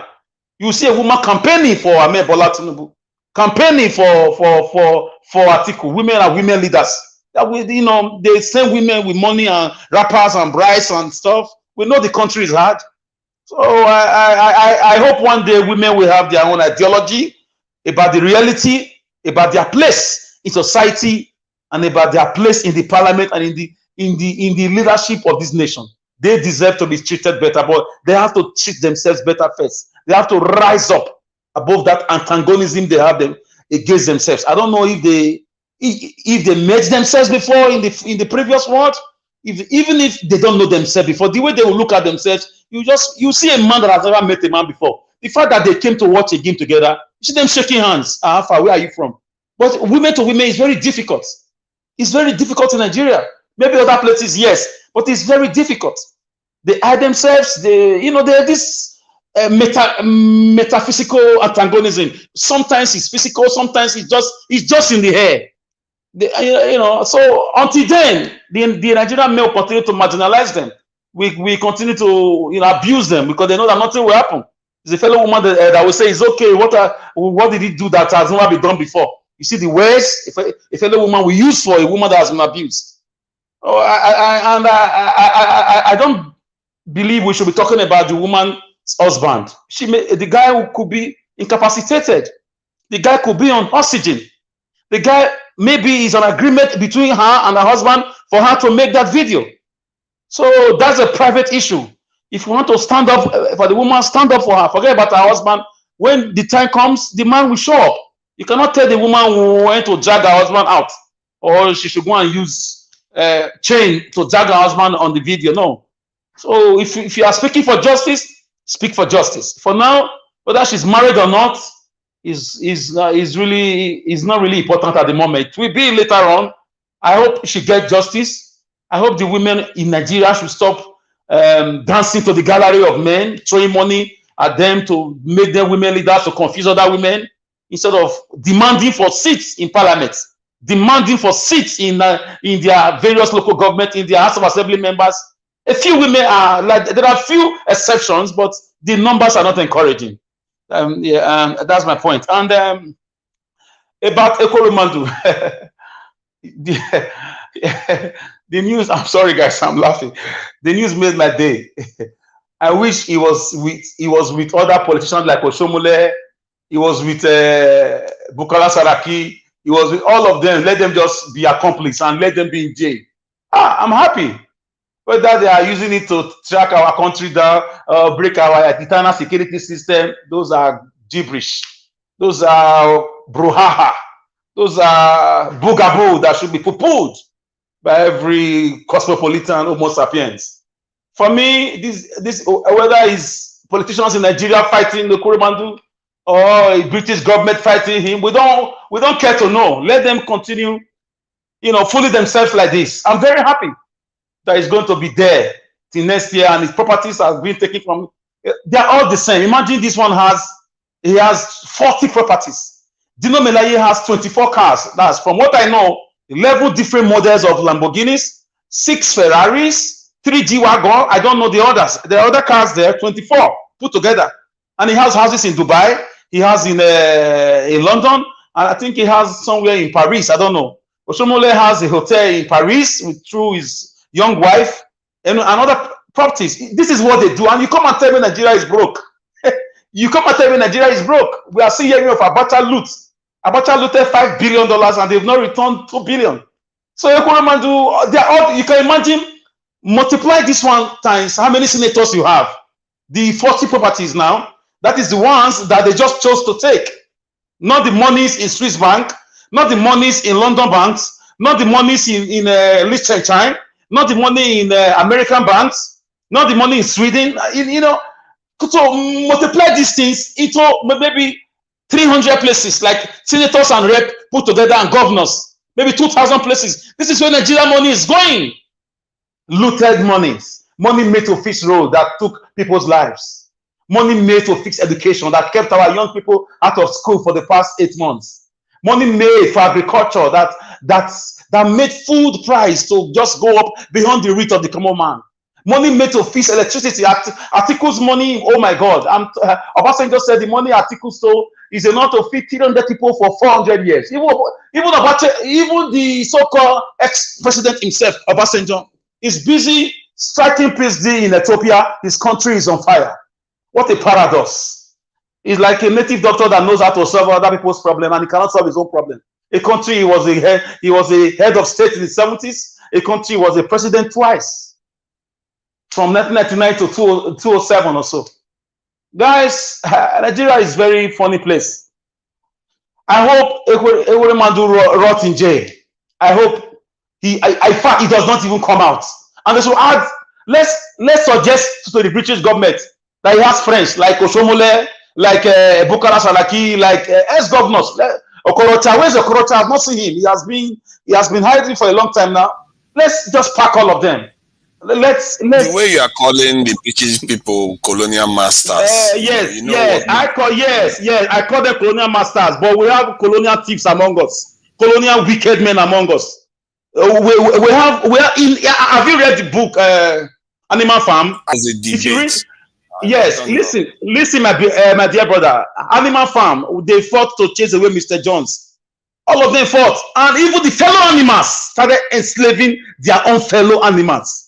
They now brought slogans like some animals before, while they were fighting, it was all animals are equal. But after fighting away their dictator, it was now some animals are more equal than some.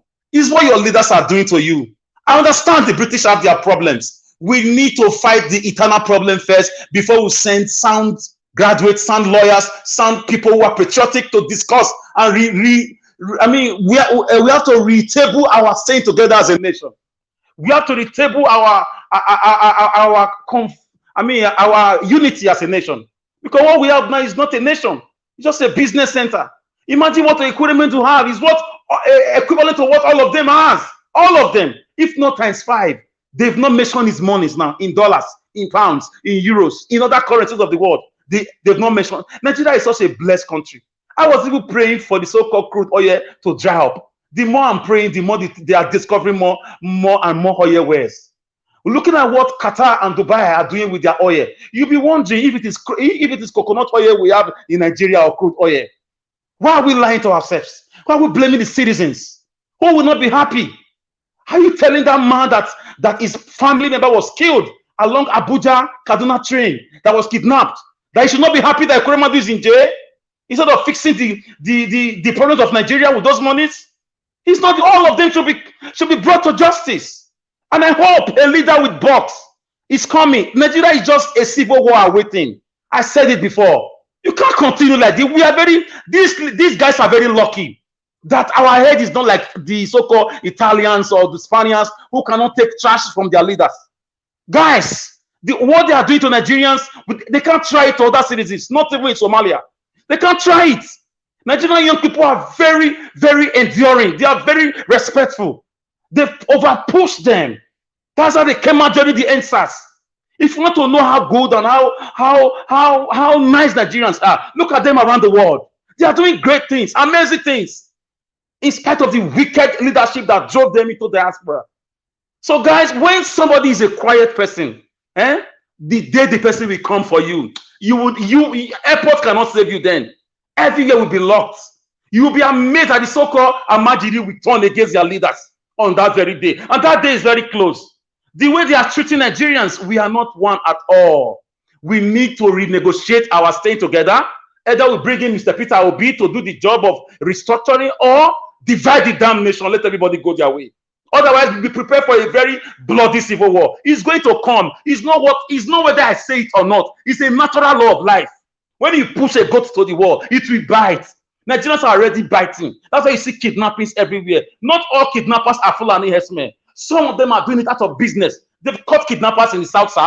They've caught kidnappers in other parts of the country. It's hunger and starvation and frustration. Criminality creeps in. People are frustrated.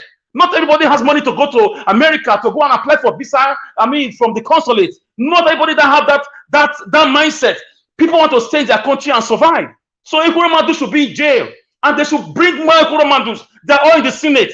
What have they done since the nation is like this? They are drastically trying to redesign Naira. But why can't they drastically implement electrical darkness to declare war against power failure? Why can't they declare war against infrastructural decay in our universities? Why can't they declare war against all the monies stolen by past and present leaders in the whole world? Capital repatriation. Why can't they declare war against the Sharia law, killing people in one part of the country? So we can retable this nation as a matter. It's a matter of urgency. So, guys, Ekweremadu's case is just 1 out of 1,000. A lot of them are still in Nigeria. I'm very happy. He should remain there, and if he's found guilty for life imprisonment, I'm very happy. And more of them are going to go for it. A lot of them should listen. Peter Obi, who you are just seeing doing gentleman campaign, he's not a gentleman in leadership. Go and look at what he did those days. He's a tough leader. He's going to match toes. He's doing the let me get there first politics. Yes, let me get there first. And when he gets there, a lot of books are going to be open. A lot of things are going to come to the fore. So for me, I cannot say I thank the colonial masters. They are part of the problem, we know. But our wicked leaders who are not well brought up enough to take care of their home, to bring their people first all these years. We didn't just get our independence yesterday.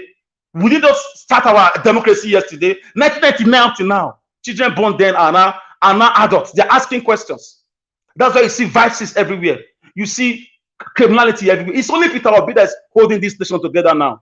After him, if he wins, fine. If he doesn't win, my dear brother, prepare yourself. A war is coming to Nigeria. It's not about you don't love your country. It's just the honest facts. War. Anybody can go to war where you are hungry, where you are pushed. People are dead already. Living in Nigeria is like you are living in the graveyard already. People are not living in Nigeria. They are just existing. They are waiting. They are just waiting for it. Let the federal government just match. They should just match that line of rigging or deny Peter Obi. If he really wins, then if he doesn't win and it's obvious, fine. But if he wins and they deny him, kiss the country goodbye. And if he doesn't win and another Agbado or article comes in, Nigeria won't last 3-4 months. I'm not a doomsday prophet. It's just the truth. Ekwuremadu's case, I'm happy, and I want more of this to happen. There is no matter of they're asking questions. They are not asking him anything. Let's stop defending these criminals. They are thieves. They are liars. They are scam. All of them are all the same. God will give us a set of leaders that will love us. You cannot develop what you don't love. People fought for France to be France. People died for different countries where you guys are in today. So it has to do with love and passion. Our leaders don't love us, and they'll continue to go down one by one way or the other. Thank you, Mr. Leftist. Continue your work. Thank you. Yes, thank you, Mr. Alice. That was a beautiful one and a very strict one. A lot of support for almost everything we'll be saying. You just came and ironed a lot out. Thank you. That was a very good one. I will now go to Ola Fajuyi. Ola Fajuyi, please. I'm sorry. I greet you. Ola Fajuyi, hello, everyone. Please talk to us. Can you hear me? Can you hear me, please? Ola, we can't hear you. Ola, I can hear you, Ola. Okay. Can anyone hear Ola Fajuyi? I can't hear him. I can hear him. Okay. So I don't know why leftists cannot hear me. Can you hear me now? Hello. Hello, I can hear you. I'm not hearing nothing. Alex, yeah, I can hear you. I can hear him, Lefty. Is Ola Fajuyi talking? Yes, he's talking. We can all hear him. Alice. Yes, I can hear you. Can you hear me? Is Ola Fajuyi talking? Yeah, he's talking, but I don't know why you can't hear him. I don't know why too. I can't hear him. Maybe you should try talking again. I don't know. Or should go and come back. Can you hear me now? Yes, I can hear you. Leftist, yeah, I don't know why you can't hear me. But I don't know why leftists cannot hear me. So, can you hear me now? Hello, can you hear me? I can hear you still. We can hear you. You can go ahead, I guess. Okay. Thank you, everyone. Well, I like this forum, and any forum that is contributing to how Nigeria can move forward. I think I appreciate everyone. In CBD, I greet you. To Nigeria, I greet you. You know where we meet. So my contribution is that whenever we are trying to solve a problem, we should look at the solution that can give us a very long-term impact. And we shouldn't be addressing situations using emotion. Maybe because I'm a process person, I believe in process. So I believe that everybody too, or most people too, believe in process. So if I start from that of Otedola, I can see why people are actually angry and they talk. And to me, I think sometimes we leave what should actually be minor in quotes. And we make that minor thing, we make it a major. See, when you call people criminal, you should be able to back it perfectly that the person is a criminal. Yeah, you can say someone is corrupt. That is understandable. But when you call someone a criminal, that is a very heavy thing. So like I said, some of us that know Otedola's background, we can tell you, even though I can't trust anybody 100%, because that would be a foolish thing to do. So we should not allow anything money. You know, when you put something like figure money, they say this correlation between Nigerians and money. So whenever we talk of money, we want to use money to rush and go. This guy has embezzled our phone. Oh, the next thing you want to rush. The person that is accused in that someone of embezzlement that now want to use that situation now to promote himself, does that person really mean well for Nigeria? We should be very careful. And I want to encourage us to that we should forget about one man idea. Because one man idea is why we still have the problem we have today in Nigeria. Because whenever we believe that, oh, only one man is going to bring that magic wagon and do it for us, we should be talking of processes instead of talking of one man. Now, why are we limited to 3 options today, for example? It's just because we don't engage ourselves till the very last minute. If we be engaging ourselves from the grassroots, for example, what stops some of us that if we think we want to contribute now, for example, from even looking for a very good party. Let me make an example. I'm not necessarily supporting Sowore. If Sowore is having his party, for example, if you know that you want to cause some serious changes about Nigeria, why can't we that we think we have capacity to support the candidates go to the grassroots and say, okay, APC, PDP, you are not going to be this local government chairman. We are going to bring our own. And if we start replicating that across about 774 local governments across the country, that's huge. Then we are building the kind of base that we are going to use to promote whosoever we want to promote at the central. But our focus is on the central, and everything is about money, money, money, money, money. See, the people we call angels, it is only when you get them to power, that is when you will know their true characters. Not only that, if they are there, can they be the lone voice there, the only voice there that is trying to make that change? You know, a tree can never at any time make a forest. So whenever we are doing something, we should make our political movement a mass. Sorry, sir. Trees do make forests these days. Oh, China has proven it. Trees do make forests. I can explain that to you. One tree. He said one tree. That's very clear. A tree can make a forest. Yeah, yes. Okay. One tree cannot make a forest. I can prove that. I can, if you allow me. Okay. Like I said, I'm a process person, and I have I don't believe in that. So maybe you prove the hypothesis later, and let's see how a tree can make a forest. So what I'm saying is this: you want to support something. It's like we try to underestimate the capacity of the demons we want to fight in that country. Those people that have already stolen the institution that we need to promote democracy in Nigeria. Even you find that most people that are even supporting the third force or whatever we call, is just because we don't even have someone among the mainstay to name their price. If they name the price now, there is this thing between Nigerians and money. They will sell their soul immediately. So to me, we should look at the issue from the grassroots, from the root cause, not for us to be starting from a tree.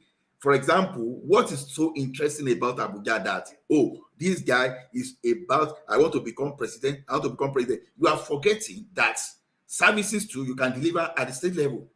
Services to the people too, you can deliver at the local government level. Why not pushing more energy to even have some kind of prototype within the locality before you come to the center? So now, instead of trying to waste people energy and focus where we are not supposed to, like I still like to make example of 2015, for example. People hated Jonathan so much that every little thing, they escape every little details about Buhari. How could you? Someone that the same thing that Buhari did between 1983 and 1985 is what he's doing now. And I hear people now calling people criminal. What crime could you have committed against a country than overthrowing democratically elected government? You hated Jonathan so much. Corruption is not stealing. People use a lot of things to campaign against Jonathan. You don't push that man out because it's from the minority, or he has no right to the power, and you push the guy out. Here we are today, because we believe that one Buhari is somewhere with magic hand that will beat everybody into order. We don't do things like that. So when you want to, but yeah, I hear those people you promote your candidate. Good. I don't want to mention a particular candidate now. But what I'm asking people is this: you have a candidate that you want to promote. What are the programs? How much of questioning are you doing? Have you subjected that person into serious interview that you ask him? Good. You have a very good project. How are you going to implement this? Knowing that Nigeria is made up of diverse national groups, how are you going to implement something in the South that the North will not create hell on earth for you? We know the issue of what we are talking about today. Who are you supporting? Is that what? Who are you supporting? Can you just tell us who you're supporting? No, I don't need to do that, honestly. Why not? I mean, it's not a secret. No. I don't. Because, like I said, those people that know me, I will say one funny thing now, you'll be laughing. So I don't want to mention whosoever I'm supporting. I'm just talking generally now. Okay, what do you think the main issues? What do you think the main issues are that need to be solved? The main issue we need to solve is, let us stop all these. Oh, this man is corrupt. That one is corrupt. Let us bring, this one is criminal. That one is not criminal. As far as I'm concerned, put the three major candidates, the no candidates.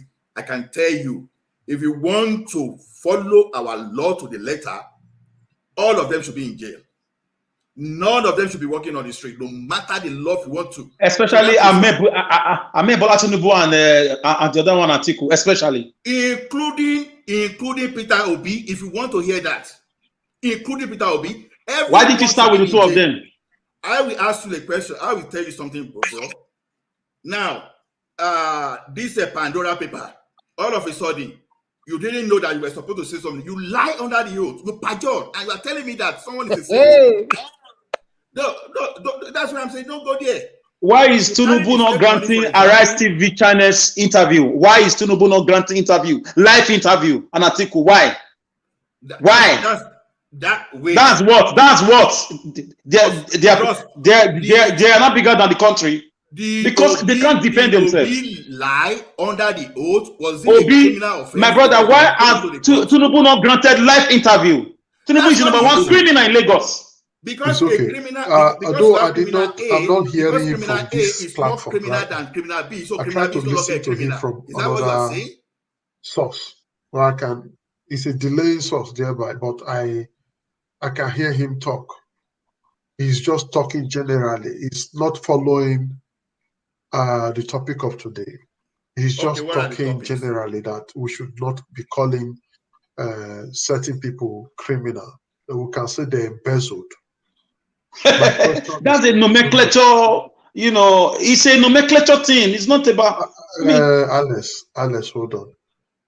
We should not, if we say anybody is a criminal, we should be able to prove it. Now, if we say somebody embezzled, we should also be able to prove it, because if we want to go by your language, you said we should use the word embezzle instead of criminal or a thief.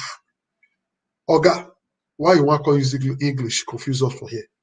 Somebody that embezzle not be thief. Are you referring to me? Look, I understand also that you said you're a process man or policy man. Okay. Maybe you are in the right place, because we are process and policy people. We say it the way it is. We know they expect any agbado, cassava from anybody. Good. And we want Nigeria to be better. And as such, sir, I really don't get your point directly, but I want to let you know that Nigerians themselves are tired of this stage we are today. Nigeria is nowhere.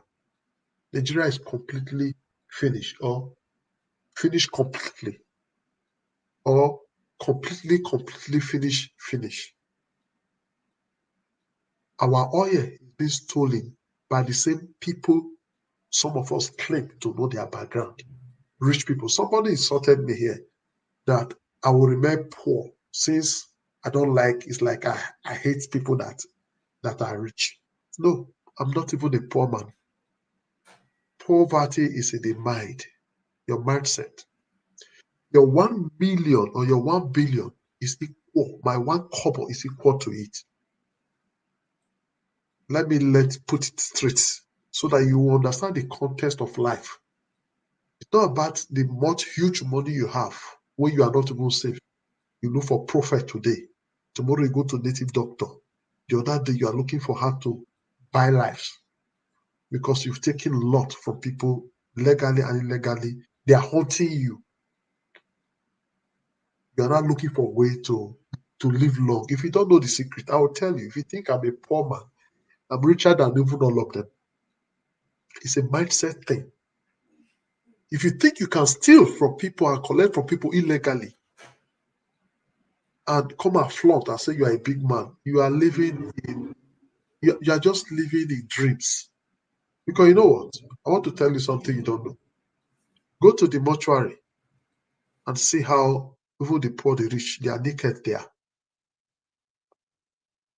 They put them on, go and pick bones and say, is this a rich man's bone? Vanity upon vanity. What are you talking about? Money meant to keep a country floating. Money meant for the people is being taken by a few people. And some of you are clapping that you want to bite from it. As such, you want to support them.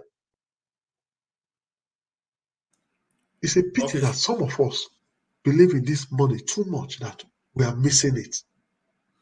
Okay, is that not what? Can I respond? I don't. Any religion can be anything, no. That's why you are doing the right thing. But let's not forget, according to the Bible, there's so to us, if it is true.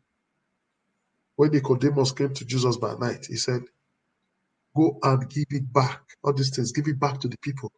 Come and follow me." Can I respond? Let's not deceive ourselves. When you are old, then you will not know whether you are poor or rich. Like Tinubu is getting old now. Very soon we understand that all this money is not necessary. Where they go to grave, the money will not follow him. All of us, no one will take money, house, land. Where is Abiola? Are you still hearing about Abiola? It was like, who? Abiola was a very rich man. Abiola base, he have a football club. He has almost everything. How he be now? These are what how it happened. Everything will pass away.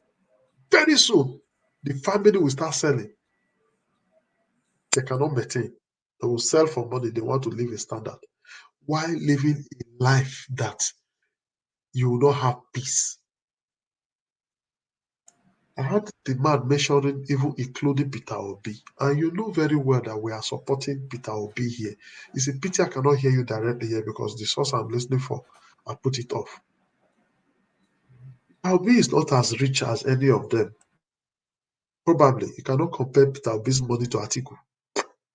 No, you cannot compare Peter Obi's money to Tinubu.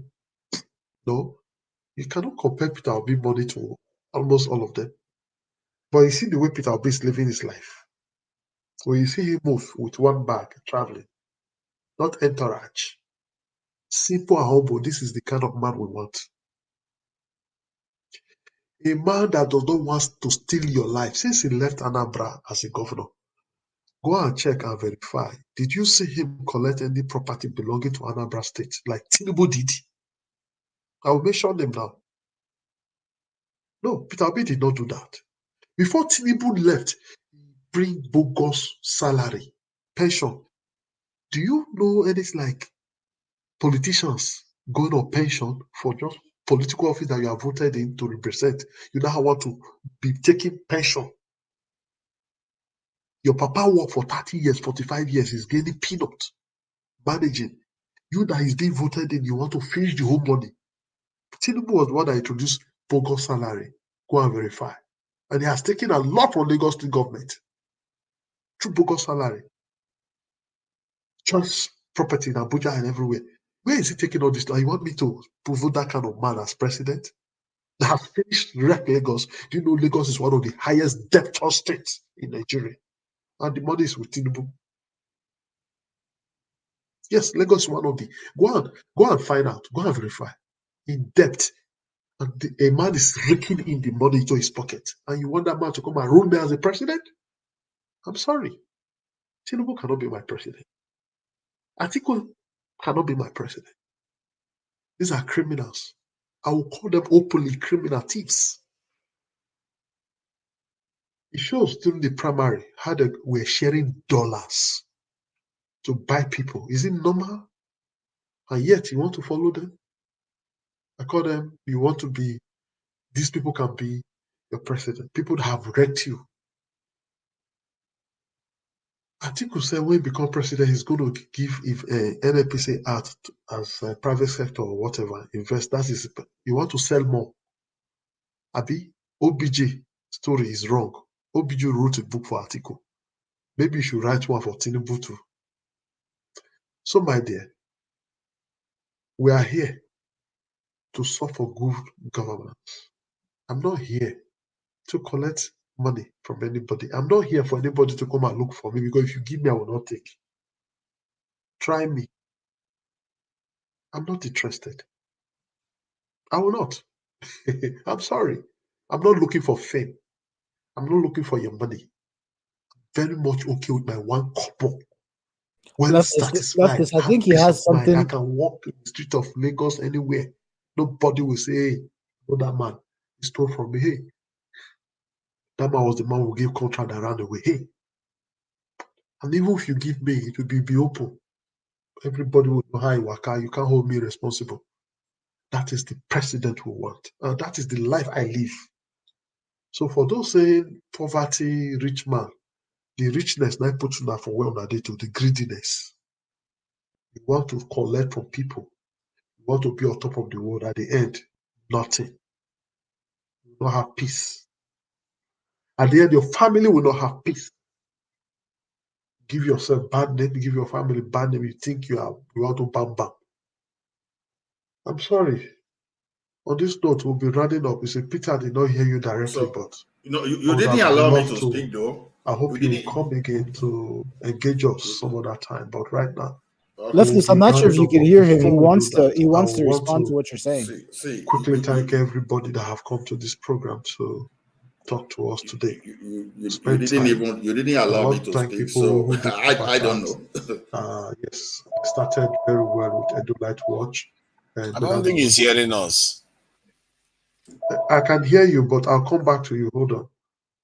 Edo Light Watch, Bella Naomi, Top Man, Topest, Amazing Grace, Suzanne Igodao, Edo Light Watch again, Joseph Oji, and Suzanne Igodao again. I want to say thank you very much for your super chat. That was wonderful. We did just one article, 5 videos.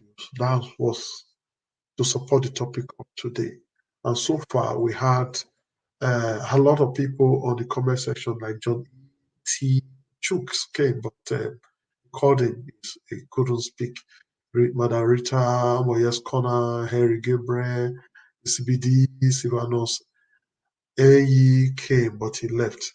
To Niger, King Emeka, Ola, that is still with us, and we had Alice. And people that have called in today, Chooks called in, Harry called in, yes, Tubori from Tubori Efi called in, Joseph Oji called in, and Harry again called in. These are the calls we got today. So before we go, we want to give everybody their final 1 minute as usual to round up, and we'll just be starting with the people we have here. This time, we'll just start with Mr. John E. Please use a 1 minute. Well, thanks everyone. I really enjoyed spending time with you guys today. I hope you have a blessed weekend. Just stay safe wherever you are. Hello, John E. Yeah, can you hear me? I'm talking. I'm not sure if you can hear me. I think other people can hear me. I'm talking. I think other people can hear me. I think something is wrong with your connection. But I'll just quickly just say, have a blessed weekend to everyone. I hope everyone, stays safe, has a good time. In terms of all of the topics that we've been talking about today, if it's regarding politics and Nigerian politicians, I really don't care. But for the average man out there and the average woman out there, please, in Nigeria, please take care of yourself. Please stock up food. Please have a plan, because the road ahead is not going to be easy. Thank you. Yes. For the average Nigerian, please take care of yourself. Please stock up food. Not be money to stock up the food. We are all going to be there. Yes, that's from John A. Thank you very much. We'll go to Niger. To Niger, please talk to us. 1 minute. Yeah, I think we should be demanding security, transparency, and unity, and because that is the only way forward for the country. And we shouldn't be putting our country down, especially the ones that are not willing to die for the country. And some of them are willing to donate lands and forsake their country.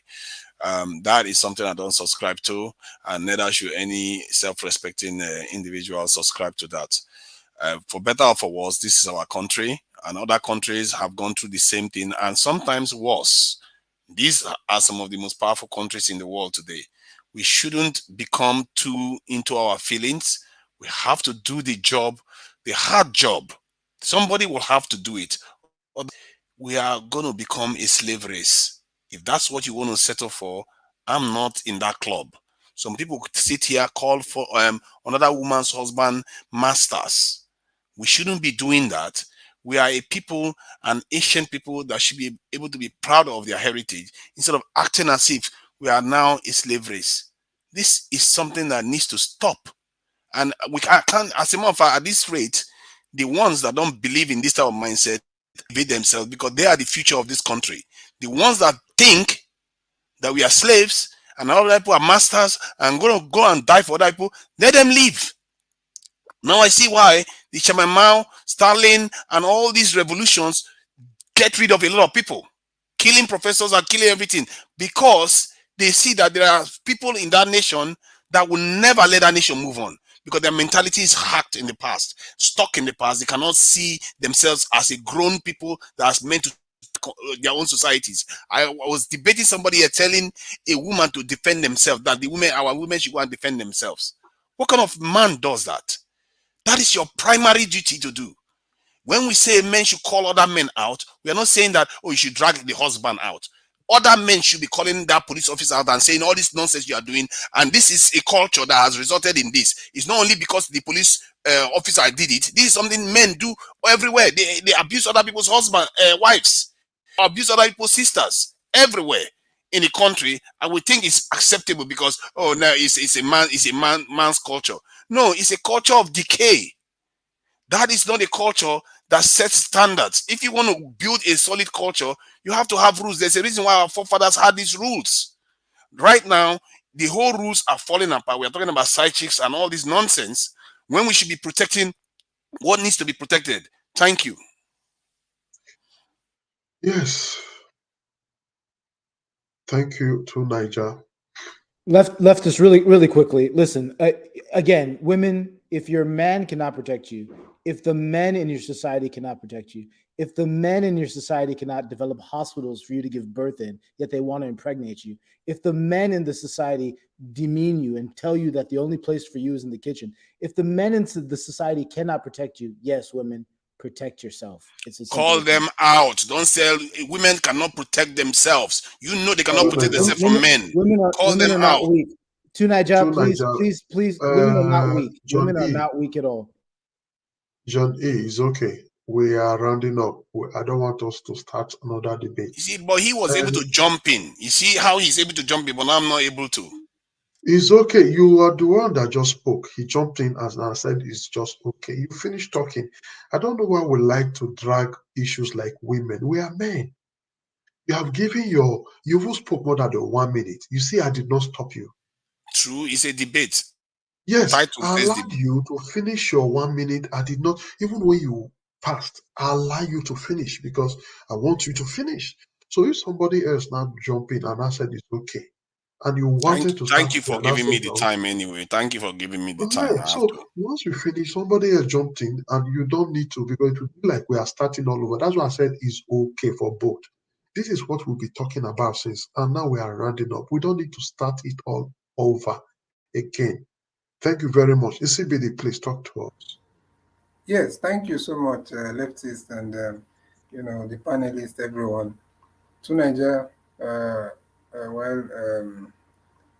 I've seen also my brother Ola Mourinho, Cabo. So the thing is that for the woman, to be honest with you, I agree to some extent with some of the things Tunai said. Some, just very few, some of them, maybe like 10% or out of 100. So the thing is that people should learn. Men should learn to remove their eyes from other men's wife. For someone like me, even when I was doing all those dating, I don't used to go after somebody's girlfriend, though, not to talk of wife. So please, let us be very careful. Remember, even in the Bible, what God did to David and the entire Israel, just because of what David did to the husband of what's the name of the woman? I forgot the name. The lady that David took the wife of one of his soldiers, and God got so angry. Please, it's not in our culture. We must understand that no is no. Once a woman tells you no, And this very useless tradition, or should I say belief, or that some of our people have, that if a lady say no, maybe she mean yes. You have to push, maybe she will say yes. No, please, once a lady say no, no is no. Whether she's laughing, saying it, smiling, saying it, no is no. Respect other men's wife. And at the same time, our ladies also must be careful to make sure that at the beginning, some of these issues are addressed. Don't allow it to go to get out of hand. If from the beginning a man has been trying to show you some interest and you know that this is wrong, tell that man immediately. And if he does it the second time, you should be able to inform every person that you need to inform, whether it's your husband, whether it's your boss, overall boss, whoever. So please let us, I support the fact that we need to protect our women. And teenager, my brother, shouting they should leave if they want to leave. And it's all the way there in London saying that people that want to leave Nigeria, people that want to leave Nigeria. If you agree with somebody, just agree, shut up your stinking mouth and stop going on. Oh my God. Look at the person that is saying that they are insulting him. Well, okay, thank you so much. You cannot keep my name out of your mouth while you are low-key insulting me. So mind your business. And if you agree with me, you still have to still insult me. I don't know, you are so petty, like a girl, For my sister Rita, I was not really angry with. I mean, I actually was trying to. I think it was more like a joke, but I think probably the joke didn't come out properly, and she felt like I was.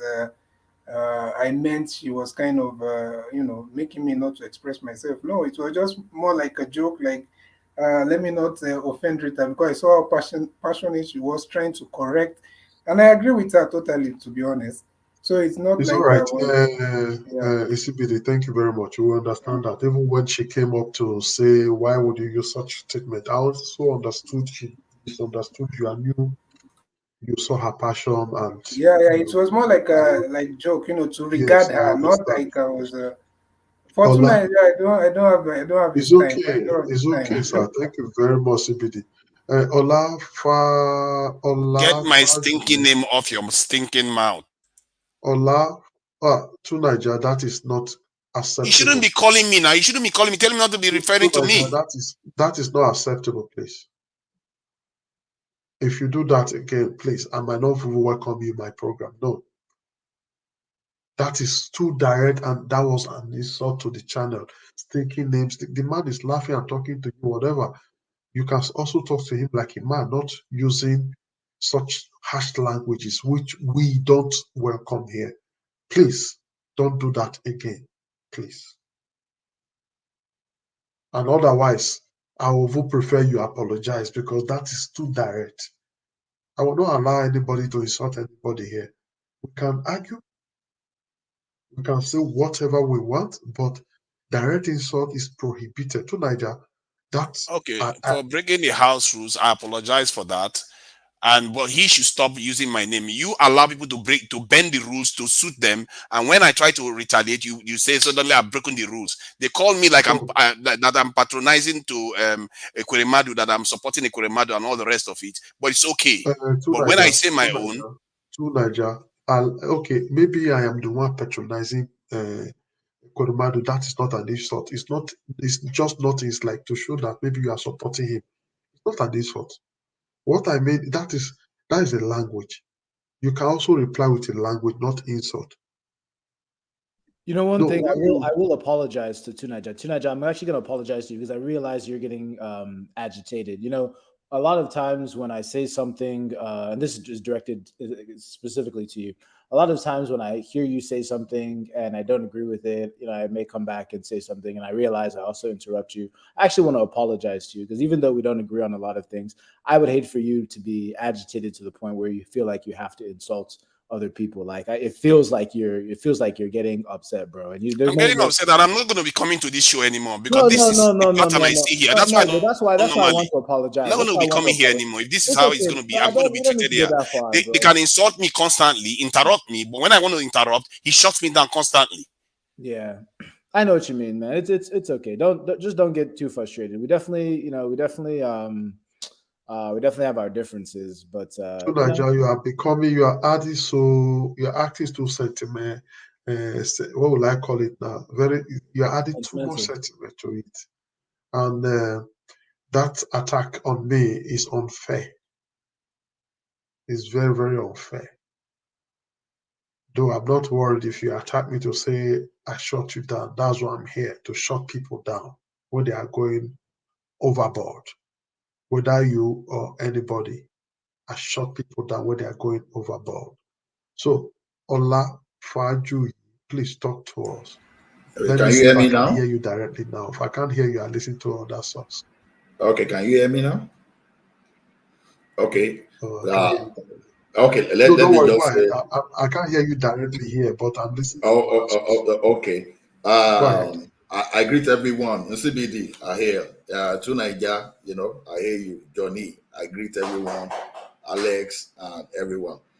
You see, one thing I just said is, if I'd been told that this place is strictly meant to promote Obi, maybe I would not have even tried so hard to convince people. But what I keep saying is this: let us not think only one man can solve our problem. Let us think toward institution.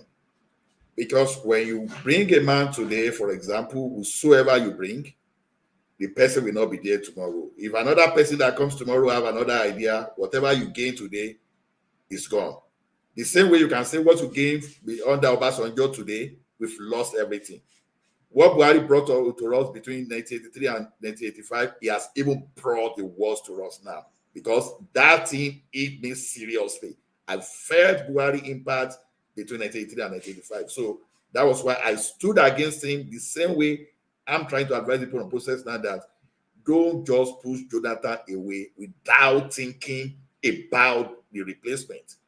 You see what we are facing today? So, like the woman that was harassed by his boss, for example, now, we are saying his man should stand up for him. Let's look at this place. What if the man is just an ordinary Okada man on the street? And let's say a Senate president is the person that harassed that person. How will an Okada man stand up for his woman? That is why we should not be focusing on an individual. Let us make it institutional. If it is institutional, we don't even need to talk before we handle the situation the way we are supposed to handle it. That is why I say I believe in process. Whosoever you want to support in 2023, you are free to support. I'm only saying, let us question people. Let us know what they want to do. If you think only a man can solve it, good. I don't have anything. And for me in 2023, I face the reality. Anybody that knows me here, they know that the person I support originally, other than Yoruba Nation, is my first point of love. And I have my reason, because I don't want my generations to be subjected to any modern day slavery by some people that believe that they have to dominate everyone. If you have a Yoruba Nation, we can sort it out among ourselves. Now, for people not to overrun us in 2023, I'm saying we should think. Whether if Obi wins or another person wins, as long as it's not Atiku in 2023, I may be okay. And I have my reason for Atiku, and the reason I won't talk here now, because what I faced under Buhari, for example, any other person but Atiku will be okay for me.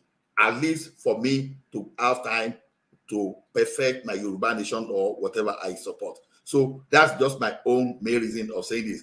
If you think we should give any politician free passage, okay. Personally, I could be wrong. I would say we've not learned from 2015. That's just the way I see. That people were blowing grammar then. They wanted to see Jonathan out. Today, everybody is as poor as Buhari turned us to in those years. So to me, let us be factual. Let us be scientific in our approach. If Obi not winning in 2023 will resolve the problem of Nigeria, please let it be.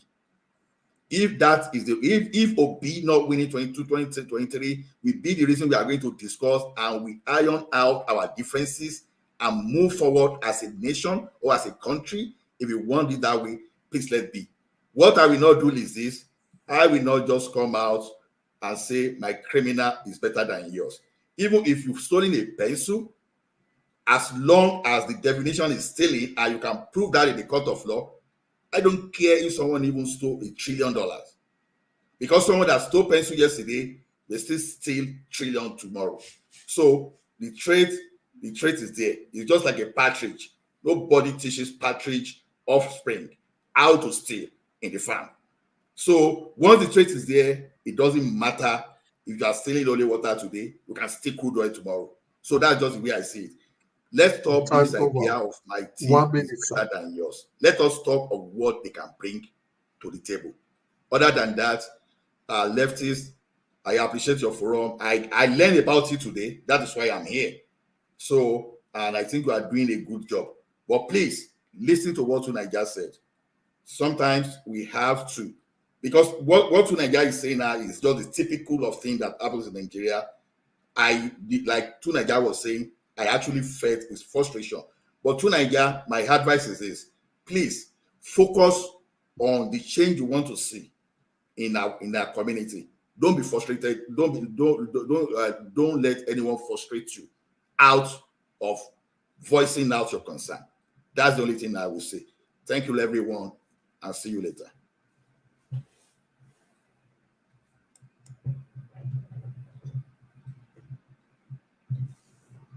Yes, Ola, thank you very much.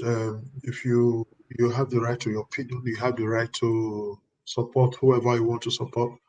We are not against anybody supporting whoever you want to support. We are also not against anybody coming to tell us his or our opinion here on this channel. It's an open channel to raise a debate. We're also happy if PDP, APC all can come and talk with us. But what we are saying, we want Nigeria to work better. We want Nigeria to work as a country. We don't want people who we have seen with a lot of mismanagement and distrust, people who have betrayed our trust in the time past. Just like you said, articles say no, no, no, no. These are people who feel they are more superior in more Nigerians. Also, my opinion here is Tinubu, no, no, no, no, no, because he's still working with these same people very close to them and he's going to push their agenda. Tinubu is not ever going to pay charge. It's the same people. The mistake that you said we made, they made, you can never supported. They say APC that have brought us here is coming out to bring one, even if the APC bring an angel, will you vote to that person? Talkless is bringing up, they are bringing up a man that has so many records, so many corrupt records. Lagos, for example, look at his policies. Look at the way he has turned Lagos to a personal property. Own a cemetery. Where is Lagos State Polytechnic taken through bogus salary or whatever? He has collected all choice. Look at lands, estates, almost everywhere in Lagos. So you go hardly collecting tax. Come on now. This kind of man cannot be there. Apart from that, let's even leave him to whatever he has done. He's old. Look at him. Cannot walk. Cannot talk for 2 hours. It's a country with diversity, with so much problem. He's going to be signing. A person who had a shake like this going to sign paper, they go. Somebody that cannot walk, publicly. Sometimes they say peaceful body, they wear pampers. That's a disgrace. He just came from UK where he went to treat himself in France. That's not a disgrace. Why can't he just go arrest? He should go arrest. We don't need people like that. We need a higher president, not somebody that will look at Buhari. All our body don't finish for UK medical. And he promised us he's going to stop medical tourism. Today, his wife and children is using jets. Tinubu is not president yet. Tinubu's wife and Shetima's wife used Air Force One Nigerian jet to campaign. If you say you believe in a man of policy, then you should have been condemning most of these things happening. I want to take you for your word. If you actually believe in policy, these are rotten things happening under our nose. Yes, the flood victims, where they went to donate 20 million, because Peter Obi donated 5 million. They went, the wives, Tinubu wife and Shetima wife, took our presidential jet. Oh no, what an insult. They went to donate. They are already using our presidential jet. This is an insult and decay. Nigerians cannot be their property. Whatever they have displayed now, this short period, to me, is finished for them. They cannot rule us no more. We need to take it back. Alex, talk to us. Yeah, thank you, Mr. Lefis. Thank you, fellow panelists. You guys are going bombastic and ballistic today without elastic. It's been very tough. It's a debate. As I anticipated this kind of, fight, WrestleMania. Listen, guys, listen up, guys. Let's tell ourselves the truth. Tinubu and Atiku brought Buhari to us. The campaign videos are still there. Tinubu and Atiku brought Buhari to get. They are friends. They remain friends. Forget about the campaign you are seeing. They are very close friends. So we don't need any of them. They've been there. They've seen it all. They are old. They are both old. Atiku is just faking his own. In 2-3 years' time, Atiku will also be collapsing like Tinubu. Old age is a beautiful thing. I want to be old. I want to get more than their age. Everybody wants to be old. But not doing certain things at that age. I blame their supporters. I blame their wives, their children.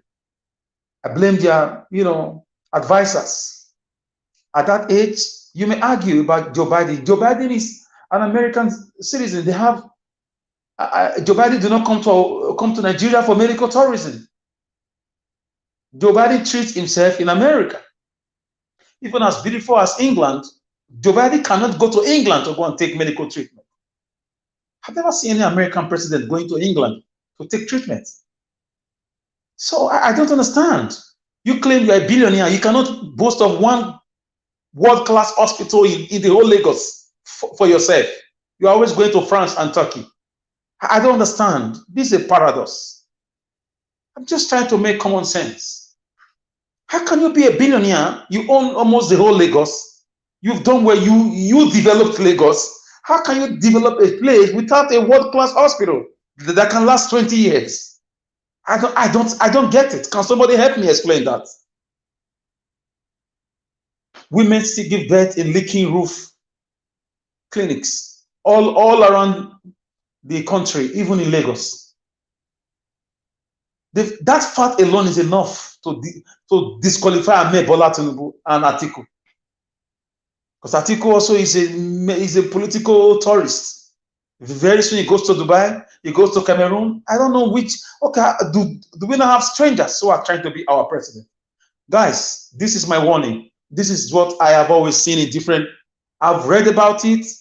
Jonathan Goodluck avoided it by conceding defeat. The doomsday is not a matter of if, it's a matter of when. Nigeria will soon explode. With the way things are going, Nigeria will explode. Whether you like, it's not what we like, it's not what we wish, it's not what we don't want. It's just the natural way of revolutions. It will happen. It happened in Rwanda. It was a genocide, fine. Call it any name. It will happen. Senegal and Gambia's own was it was avoided. So they splitted quietly. It will have South Sudan are still a little bit going through their own. It will happen. Nigeria will explode because of the foolishness of people who have been at the helm of governance since 1960. Not all of them, 98% of them. They cut away monies to foreign banks and they come back home with leaflets of bank deposits. Why this Western world use this money to do everything they want to do? Multiply this money into 1,000 folds. Invest with it. Build skyscrapers with it. Sometimes these leaders even die without their children knowing the real amount their corrupt fathers deposited in these banks. We are the ones doing ourselves. And some of us are still supporting them. We say we shouldn't call them criminals. We want to give them a baptismal name. They should be called corrupt. Nigerians are very funny. This was what Odumengo Ojukwu saw. He called Awolowo and the leaders of thought of those days. Even Wole Soyinka was a 21-year-old young man then. He was in that meeting in the East. That these guys don't believe in, progress, education. Let's separate this country. They divided this country into three: Biafra, Oduduwa Republic, and the northern Nigeria. Along the line, some traitors betrayed Ojukwu. Go to Lagos and dislodge Gowon and announce the birth of new countries. Simple. Before they got to Ore, traitors, saboteurs. So that's the story for next time. Guys, let's just hope that God take over the affairs of Nigeria from now till next year's election. The only tiny thread, the only thread of hope I can see around Nigeria now, around Nigeria agitators, is just Peter Obi. Remember, Nnamdi Kanu is still in jail. Sunday Igboho's matter is still pending. And these are leaders of thoughts. You can kill Nnamdi Kanu or Sunday Igboho, but they've given their ideas to us already. Sankara said why he was being murdered. You can kill me, but you cannot kill 7 million Burkina Faso people. I've already sold my ideas. They've already opened our eyes to see that these guys don't mean well for us. So the war, if you kill Nnamdi Kanu today, the war will just, it's like you are fast-tracking the war. They know. So guys, let's get our PVC. It's just a matter of time. If Peter Obi wins, hopefully he restructures the country. He tries to lobby. He tries to do what he can do. He will set different. We are not saying he will change. One man will change the whole thing overnight, but he will set like a standard that if any leader comes and he doesn't meet it, he will be met with the same harsh treatment, the same agitations, the same public rejection, the same media bombarding and everything. In fact, the war will also come because a section of the country have taken over the country, and we say we are one. So it's a fraudulent gathering. We are not one unless we come to a round table and discuss it. Obi is the only way now. I believe in him. I believe in his ideologies. I believe in his personality. He's a God sent to us. We cannot lose out on him. So guys, we are one. We all mean well for Nigeria, but most times people have to lose their lives. I'm talking from Benin. I'm not in the Western world. And I know many Nigerians will come back home, just like they did during the NSAS. NSAS, about 15% of the crowd you saw at NSAS were from the diaspora. From UK, from Canada, from Australia, from New Zealand, many Nigerians, even in Benin. I met some diasporans while we were on that ground. So Nigerians love their country. They just want to live as human beings. What are they asking for? Education, security, a proper constitution, workable constitution, not a constitution that gives a lot of money to leaders and abandon the citizen, electricity, macro and micro scale businesses for young people. These are the little things that countries do for their own citizens. Countries even go as far as giving loans to their children. So Nigerians don't benefit anything from their government. They only see Nigerians as tools to obey laws. When it's time to deliver for them, they start whipping them. So guys, I'll drop it here. Thank you. All right, yes, thank you very much. On that note, we want to say, yes, we love our country very much, and we appreciate everybody here coming to express his or our own opinion. We're all doing the same thing. Even if sometimes we disagree, it is normal if we disagree. We must not all agree. We disagree to agree because we believe in, we are coming from different background and we have a mindset already made up. But as for me, I'm talking about the general Nigeria. I don't want to believe in segregation or segregation. Remember, just like Alex just made mention of, so the Igbo did not just come up because he wants to be a hero. He came up because of oppression. He came up because he felt oppressed and he now demanded for Yoruba nation, just like our brother Ola said he believed in the Yoruba nation. Yoruba nation did not just want to form itself, it's out of oppression. Remember, the Easterners, like Nnamdi Kanu also, did not just come and make himself a hero. It was because of oppression. And if the institution Allah is talking about, this institution Jonathan spoke about, the same institution Obi is talking about, let's keep our institution right. Let's make sure the right thing is being done, we discover that things will start to work. Like the woman that just been molested. Just the way Ola said it. We don't need the husband to come in. What do we need the husband for? It's not it was not a family matter. It's an official matter. So why are we trying to make it look like gender make it gender issue? Women, men, women. The law is there to protect. If the Western world can make law that protect their animals, their cats, their dogs, why is the law in Nigeria not protecting human beings? You don't need a man to, in this modern world, you don't need a man to come and protect a woman outside. The law should do that because the law covers whether man or woman. The same thing. So I agree with the people. I go with the people that said trying to make it a gender issue is not the issue. Whether the woman has a husband at all, it's not even important. Assuming she does not have a husband, does it mean we should leave her like that? No. She don't need to show us her husband. She doesn't even need to. The law should take its place. She was on uniform when she was abused. So the law will take its place. And again, Alex went further to stress on how women, some of us women, give room for some of us men. You see, I'm pointing myself because I'm a man. Because some of us are animal. We too they like waiting to be our own. Some of us. I see no reason why a man should lay hands on a small girl, a woman, whether she's 10 or less of adult. I have never gone after a married woman. The woman I know you are married, even if you are looking for me, I don't want you. Just go away. But some men are still more, they are very animalistic. They go after people's wife. Whether married or not, respect the office protocol. He has no right to lay hands on that woman. There are ways you punish. You are the big officer. You can incident, give a subordinate queries. There are so many ways the government has put on the process which you can punish your subordinate. If you err, there's a process. We have a DPO carry cane or hand go hit human being, person pikin, woman is totally wrong.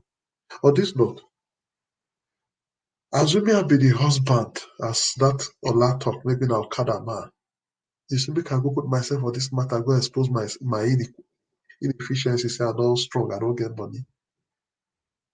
So I go with everything we have said there.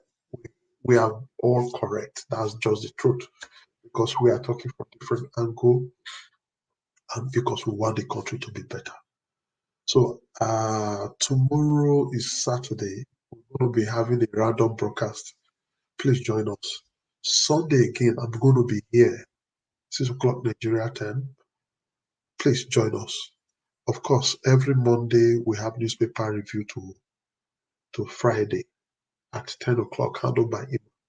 And every evening of the same day we have, except today, Friday, we have Kachi on a regular broadcast. And today, Friday, we have our debate. Just that's how we roll 24/7. We're always here every day. So endeavor to join us and thank you for being part of us today. We really appreciate.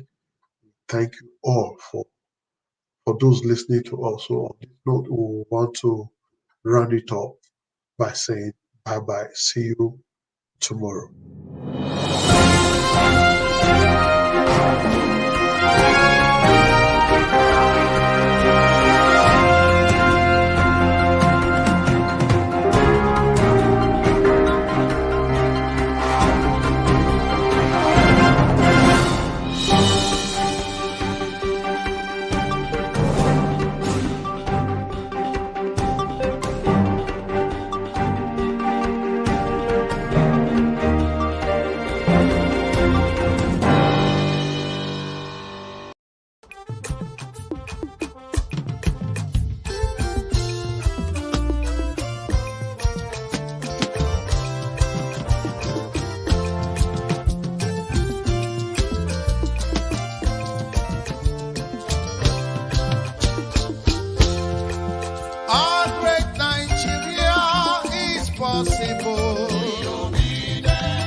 possible.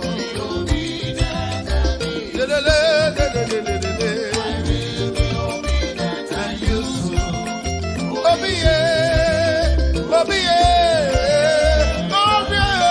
Obedient and useful.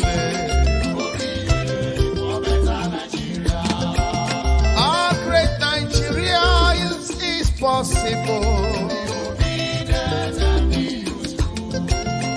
Our great Nigeria is very possible.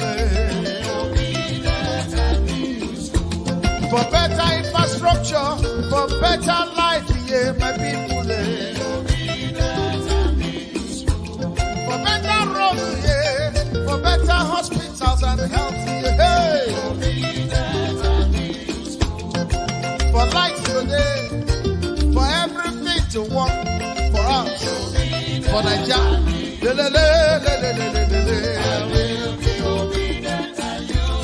Yeah. No more hunger.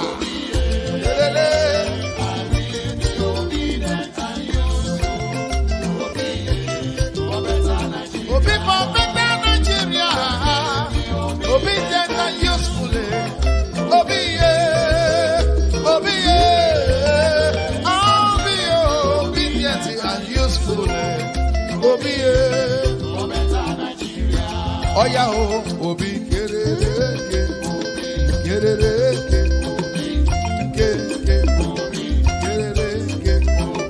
Hausa man, Yoruba man, Igbo man, Middle Belt, Niger Delta. Let us come together for better Nigeria. For better life, for better health, for better road. From consumption to production.